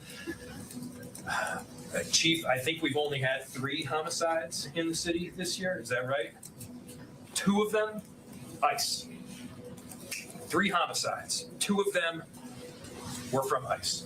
So the relief that we're asking for is stopping this Operation Metro surge in the immediacy. It's preventing this massive influx of agents that is making it very difficult for us to do our jobs in the city as well as we need to do them. And we need to do regular day law enforcement as well. Yes. They defied a search warrant this morning. Do you think they'll abide by a court order from a federal judge? They have to abide. So the question is, they defied a search warrant this morning. Will they abide by a court order by a federal judge? Everybody listen to that question. The question is, will this administration abide by a court order? These are the underpinnings of our democracy, of our republic, and of this Constitution. The answer better be yes. Whether you're a Democrat or you're a Republican, you abide by those court orders. The answer has to be yes if you are a patriot for this country. And so, yes, my expectation is that they will abide by the court order because there is not an alternative. Mayor Fry, if I can just ask you, and also Senator Klobuchar and the other legislators, the rhetoric today seems back to where it was in the aftermath of Renee Good, if not even higher. Senator Klobuchar posted on X, Stephen Miller, then the president's aide slammed Senator Klobuchar's post. I mean, this is going on. The vitriol is through the roof on social media. Is there any way, or how are you going to come together? I mean, is there any way to approach the other side? Yeah. I'll answer for myself and from the city's perspective, and certainly turn it to Senator Klobuchar. I want everyone to just quickly look at the juxtaposition between the way that Minneapolis is showing up and the way that the federal government is showing up. I want you to look at the difference between the elected leaders and our chief that you've heard talk just before me. They're calling for peace. They're calling for peace notwithstanding this horrific action from the federal government. What are they doing? They're not investigating the person that killed our citizens. They're investigating us. This is political retaliation. This is about a political narrative, and that narrative is making people less safe. A number of us have spent the last few weeks making our views clear, standing our ground, but also reaching out to this administration, to Republican leaders, to try to get them to understand how dangerous this is, how unsafe this is. I met with chiefs from across the metropolitan area. Chief O'Hara was on this call, and they have been reaching out, some of them publicly, some of them behind closed doors. The business community has been reaching out. I have been personally reaching out to the President's Chief of Staff and spoken with her. We have done this day after day after day, so we're not just shutting out any discussions, but we've been explaining to them, and I know the governor has, how dangerous this situation is. And I specifically told people that someone else was going to die. I said this a few days ago. I said it might be by a car, it might be by some other way. And it just seems like you hope that they're going to de-escalate, and then they keep escalating it up. Right now, I hope they're listening, and I mostly hope that our Republican colleagues are listening and that they will step in, even if it's behind closed doors. If they will make those calls and say, we've got to end this now, and we've got to bring those people out of Minnesota and let our local law enforcement do our jobs. And I'll let some of my colleagues answer this.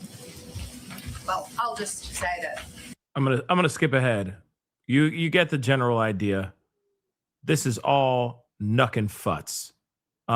Let's see it. Let's hear what some people are saying here. But again, like this is, I am very disappointed. I'm sorry. I think I made that abundantly clear already, but I am very disappointed because this clearly shows that there's a narrative that they are trying to adhere to, and they're trying to keep that narrative. That's it. They don't give a damn about anything else except for protecting these ICE agents. That's the problem. This is the same problem that we're seeing with 5-0. We still see with 5-0 in 5-0 related shootings. Okay. But now we're seeing this in real time, right in our faces, this situation. This is not a situation where you can't see where what happened, you know, like, you know, it was dark out, or, you know, things were, you know, there was a fire hydrant in the shot, so you couldn't see anything. A telephone pole was in the way, so you couldn't see anything of that sort. No. So you can just make up your own narrative as best as you want that'll fit to your own bias. But at the same time, But unfortunately, that's not the situation here. This was done in broad daylight, early in the morning. There are multiple angles of what happened here. You can't miss what happened. And the fact that they're basically saying, do not believe what you saw with your own two eyes is ridiculous. And the fact that they're also moving the goalpost and changing the narrative to try to fit it into their own bias is unbelievable. This is dangerous, guys. What we heard a lot of trigger words, we heard a lot of BS, and we saw nothing but lies come out of Noem's mouth. That is bad. And then it also makes you wonder, what else is the administration actually saying out here that isn't true? Well, we already know a lot of things that they've already said in the past isn't true. Okay. But now you see what I'm saying. They try to erect a narrative and then they lean on that narrative and then they try to deflect. Somebody said it in the chat. It was brilliant, right? Lie, deflect, deny. That's all they do. That's all we've seen with this administration so far. Don't get me wrong. There's been things that I agree with, and I'm like, yeah, word, okay, yeah, come on, administration, do that thing. But it's very rare. It's very few and far between as of late. This ish right here, the fact that they just lied to the American people, to the world right now, this is beyond me. I can't even put it into words. They're already saying, yeah, he's a domestic terror. They're literally stamping on his forehead, domestic terrorist. He did not do anything. He had his phone in his hand. This wasn't a guy behind the wheel of a car and basically saying, oh, therefore he was behind the wheel of a car. So that's a weapon of mass destruction. No. He had his phone in his hand, guys. And now they're lying. Anybody with one eye at least, okay? For all you guys out there that still got one good eye, you can still see with one good eye, clear as day, that this guy did not pull out his weapon and he did not brandish it to anyone. You watch the footage, you see it in multiple angles, and it's all in broad daylight. They lied to us, guys. They lied to us. In the meantime, we spotted a dumpster on fire where other authorities were trying to contain that too. Now, one of many we spoke to said he never used to really protest at all, but came out here today.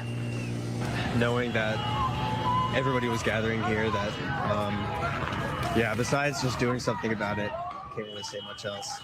Making sure everyone stays safe as well. And I know safety works better in numbers a lot of the time with these things. So. And kind of, if you don't mind just describing the environment for our viewers, what it kind of looks like out here right now and feels like in the air. I mean, it just feels scary. A lot of people are at their wits' end and just want ice to leave. And let me tell you y'all, okay, homegirls and homeboys, okay, that now you got Antifa like trying to come out here in these streets now. Oh, and let me tell you this, they're already out there. Okay, there's videos out here showing a guy basically saying Antifa is mobilizing to start some ish in Minneapolis. Yeah, so now it's gonna be a long night. Remember, it's Saturday night, okay? Yeah.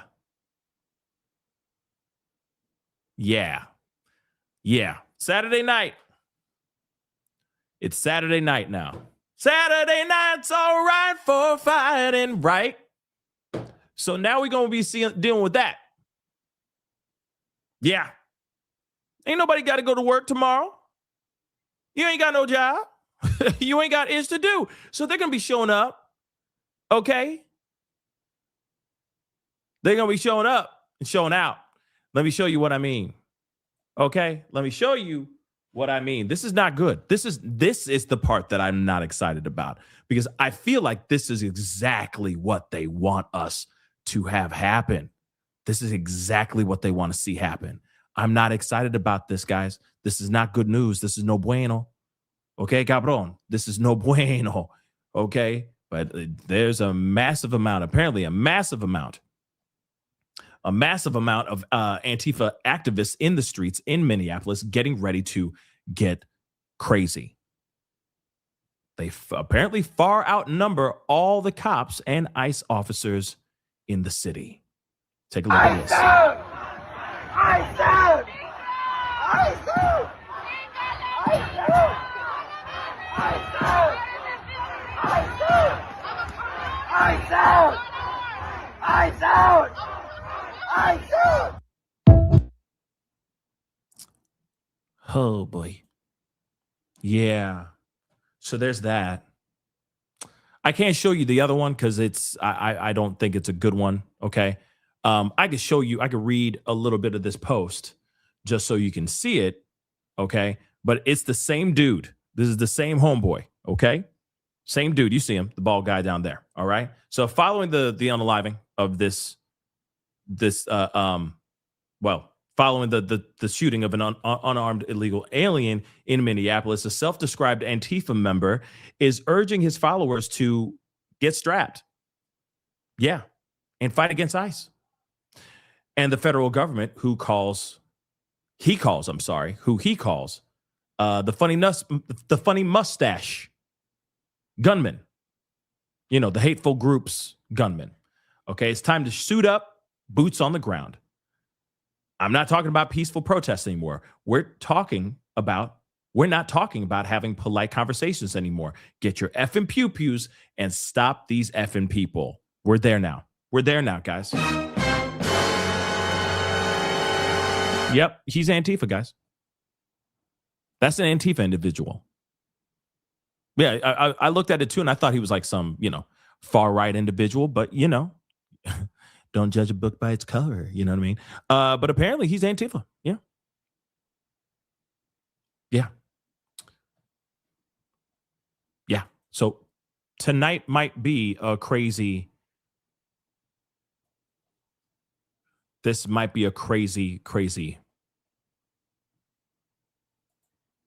maybe a crazy night. Holy crap.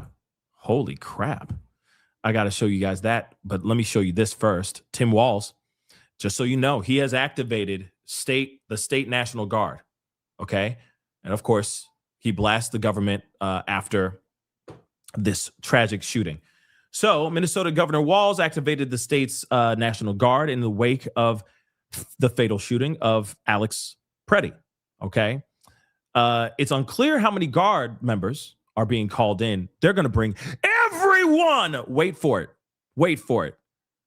Everyone. Because if it goes crazy, like I think it's about to, this is going to be a long night. Like I said, Saturday night's all right for fighting. Get ready for it. So Sean Menke called the number adequate for this request, referring to a plea for assistance from the Hennepin County Sheriff's Office. So obviously Walz has slammed the Trump administration, as he has been continuously. But now we are about to see some crazy stuff. National Guard is going to be showing up in Minneapolis. We got Antifa, already boots on the ground out there. And now there's more stuff going on. I just paused this because it's the sky view shot of it looks like what's going on right now, maybe a minute or two behind, but this is crazy. Look at this. And this is what's going on, because right now it's almost 6. It's 5:45. Hold on. Be absolutely critical. I'm going to rewind this real quick. It's very challenging to bring a de-escalation environment in to a potentially rising and agitated state of residents and activists. My babies, that's a lot of people down there. That's a lot of people down there. Do you see that? That's a lot of people. And Kristi Noem just said what she said. And now everybody's catching wind on that. The news is spreading that she just straight up. I'm sorry, she lied, man. She lied, cabron. Ladies and germs. She lied through her damn teeth. She lied, man. She lied, cabron.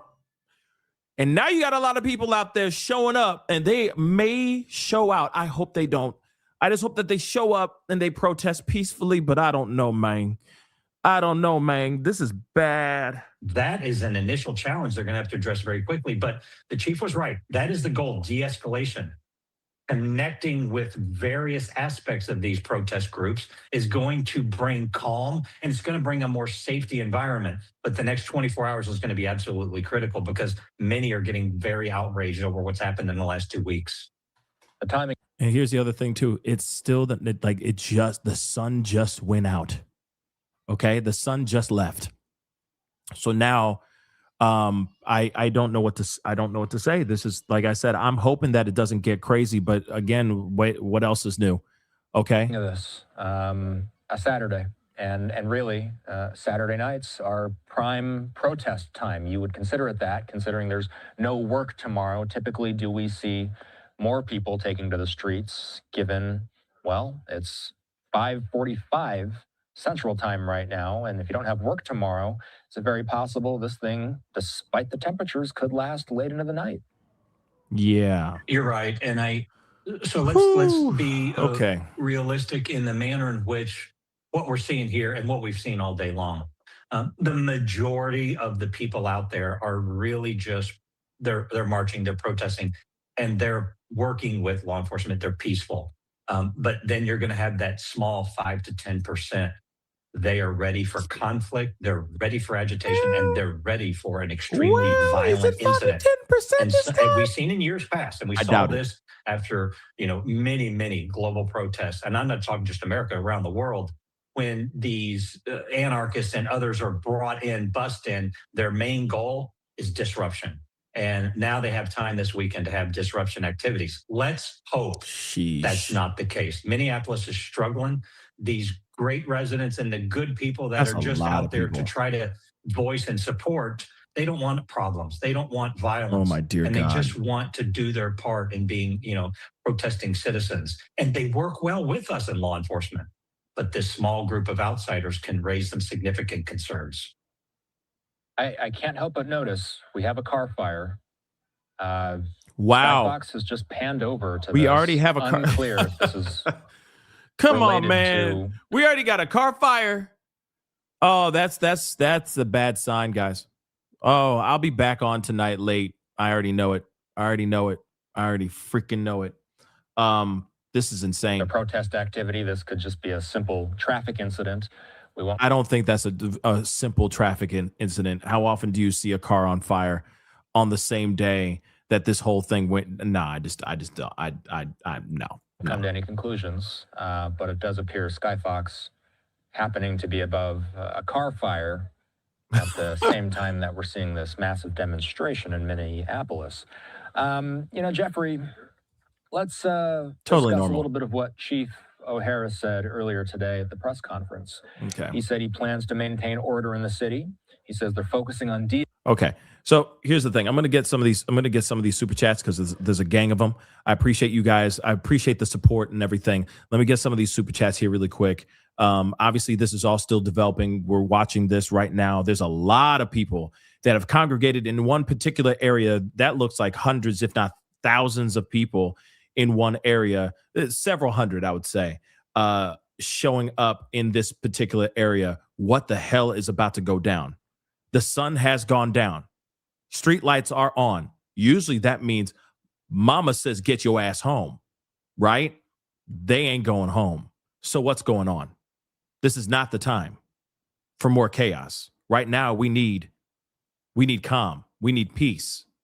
I know everybody's pissed off, but this is not going to be the answer. It's not. You already got the National Guard out here in these streets as well, or they're deployed now. How many? I'm sure there's plenty out there. But now you got the National Guard. So where is this group of people? Where are they going? Where are these guys going? That's what I'd like to know. Let's get into this. Allie, thank you so much. Warriors and Timberwolves game is canceled tonight. Damn. So they know Ish is about to hit. Ish is about to go get down, get real. JR, I'll just say JR. Thank you so much for the love. I appreciate it. Psycho lying. Yeah, they lying. They most definitely lying, y'all. They all lying. If you have half a brain cell, you know that they're lying. And you saw that with your own 2 or 1 eye, your good eye. You know for a fact they're lying.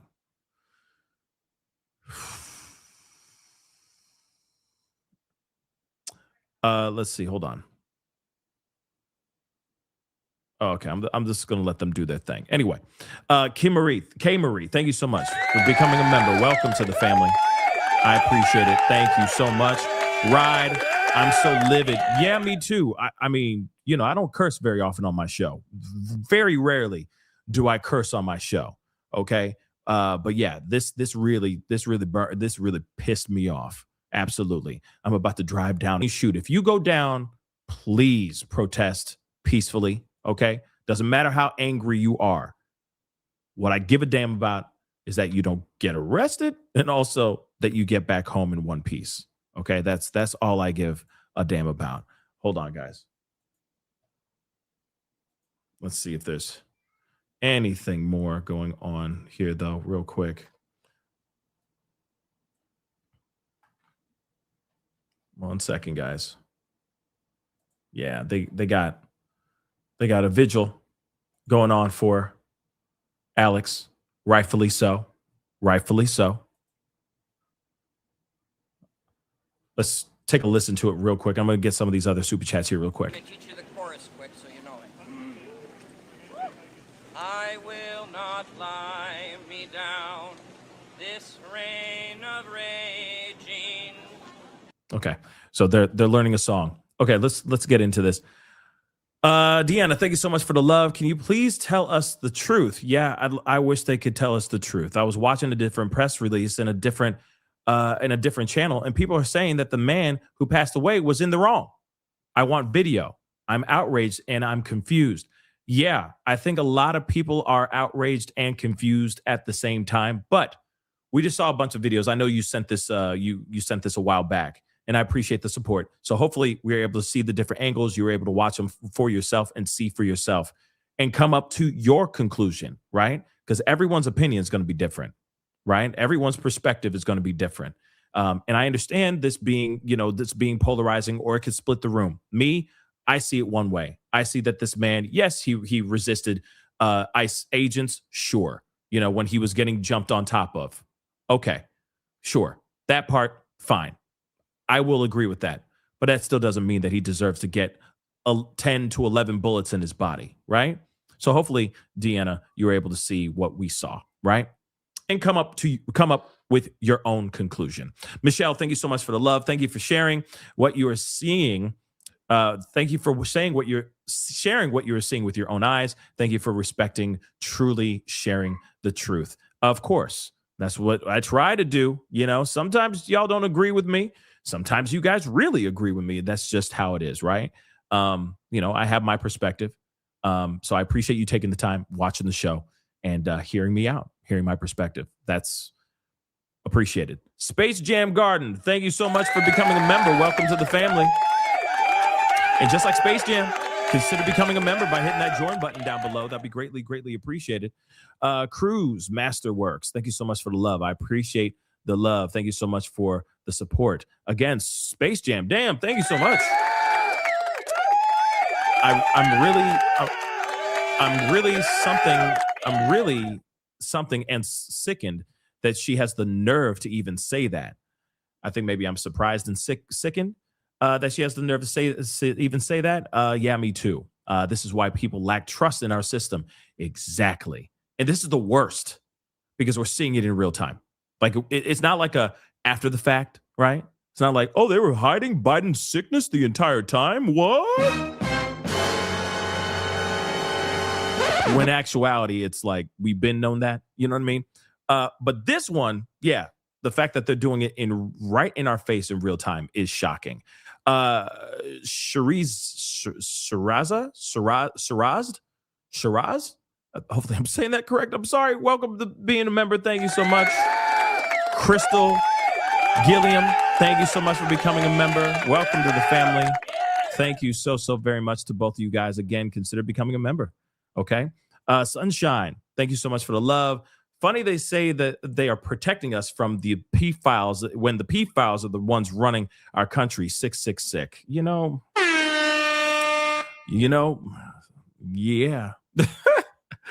Andrea, thank you so much for the love. Thanks for covering all of this madness or craziness. Of course. Thank you so much for the support. Butterflies are free to fly. Thank you. Thank you so much for the love. Thank you, Pascal, for showing the truth. Renee didn't deserve this, and neither does any other victim of this regime. They're the problem, period. Well, we're definitely seeing that right now, aren't we? We're seeing it in real time, right? So again, thank you so much for the support. Bernicon?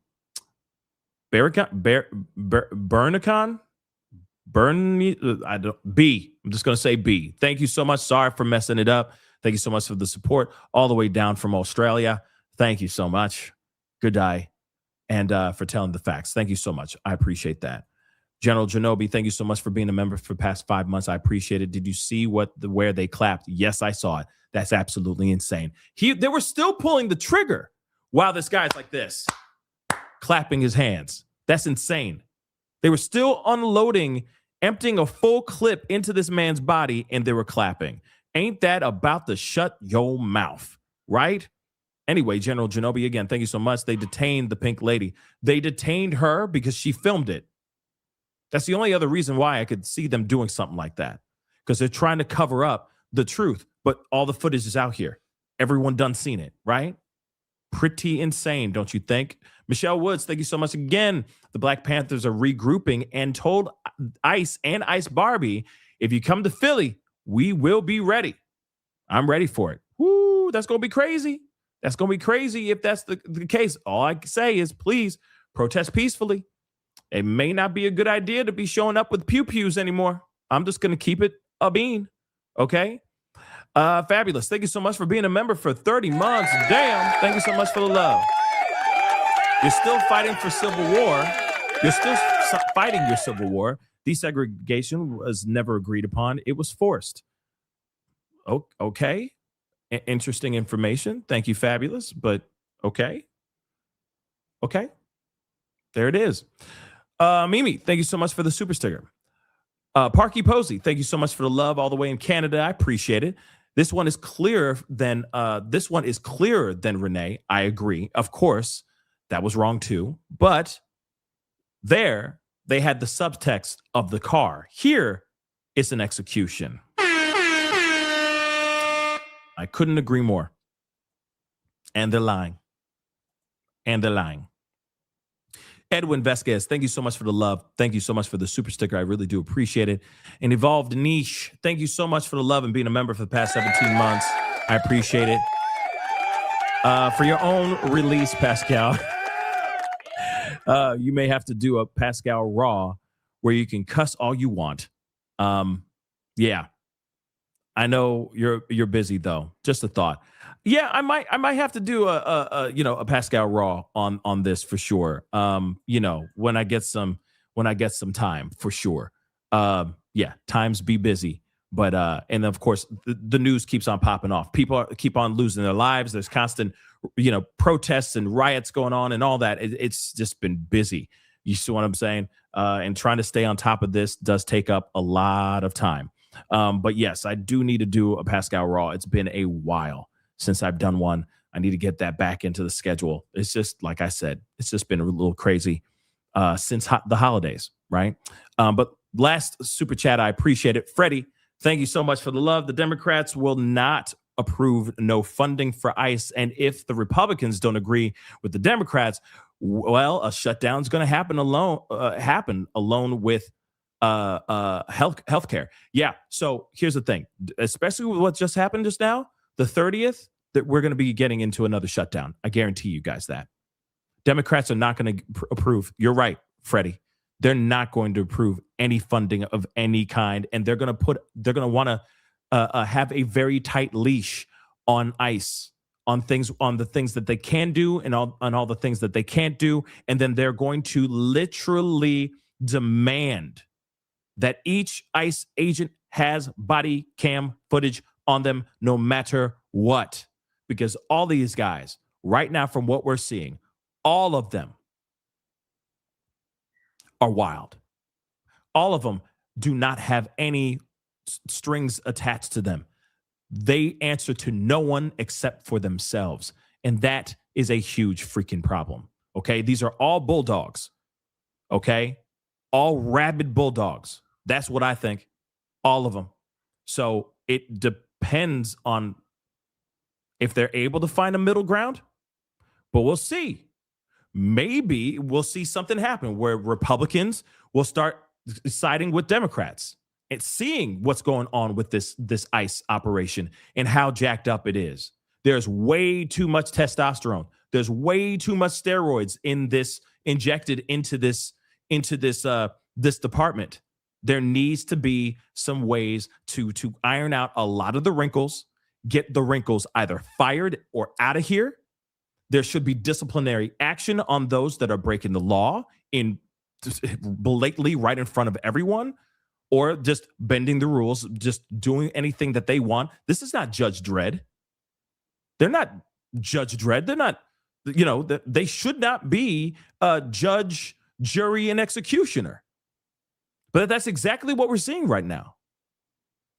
There's too many of them out there that are unhinged and have no control or out of control, and they're not controlled. That is a big problem. Big problem. And then you have the likes of Kristi, Noem, and the higher ups hiding the fact that they just did something blatantly wrong. They took that man's life. That's without question. That's without question. It's a damn shame. May Alex rest in peace. But for a fact, there's a lot of pissed off people out here in these streets, and they're all going to be out here tonight. I guarantee you that. And I don't want to see it like that. I don't, but we're going to see it. We're going to see it all go down. Alex Pretti should not have lost his life the way he did. He should not have lost his life, period. He was holding a phone. He was not holding a weapon. He was holding a phone, and then he lost his life. And now you got to understand, he's got family, he's got friends, he's got people that love him. And now he's being called a domestic terrorist. And there are people out here that are only going to side with whatever MAGA is saying. And they're going to sit there and say, yeah, he was a domestic terrorist. That's all they're going to say. And that's really sad, because at the end of the day, to me, it looked like he was just trying to help some women out who were protesting, and he was trying to protect them from falling on the ground and trying to pick some of them up. Not once did he brandish a gun. Not once. We all saw the video. We've all seen the countless angles of what happened. This man did not lose his life justifiably. Anyway, guys, that is the show. I appreciate all y'all for being here. Really means a lot. I will be back on a little later on tonight. If there's action here, I will be watching it. Trust and believe. I'll be back to watch with you guys and cover those things, but it'll be a little bit later on tonight. Okay? I'm praying for everybody out there, man, because there's a lot of people, it's heartbreaking. This whole situation is absolutely heartbreaking. Yes, I do have the poll. Let me do that poll. Wow. None of y'all believe, only 9% of y'all believe the narrative. 9% of y'all believe the narrative out of how many votes? Hold on. Out of 1.2K votes, 1,200 plus votes, 91% of y'all do not believe that the DHS's narrative of what went down and how Alex Pretti lost his life. He deserves justice. I said it. Will he get it? Will he ever get it? We'll find out. It's Pretti with a P, P-R-E-T-T-I. But anyway, guys, it is time to get going. I appreciate all y'all for being here. Thank you so much for being here. Hit that like button down below. Crush it, do it a do. Hit that reaction button when you get a second. Okay? If you're following and watching on these other platforms, make sure you hit that follow button on my other platforms. If you're watching over there, follow. Don't forget to subscribe here. Hit that notification bell. Hit that join button down below. Become a member. Check out my Patreon. And, of course, check out PascalMerch.com. All right? PascalMerch.com. We got some really great stuff over there. PascalMerch.com. Anyway, guys, it is time to get going. I appreciate you guys spending the time with me. You guys could be watching anywhere else. Thank you guys. Stay safe out there if you're protesting. Stay peaceful. And I'll probably see you guys in a couple hours. Be good to yourselves. Be good to one another. This is The Pascal Show. Bye.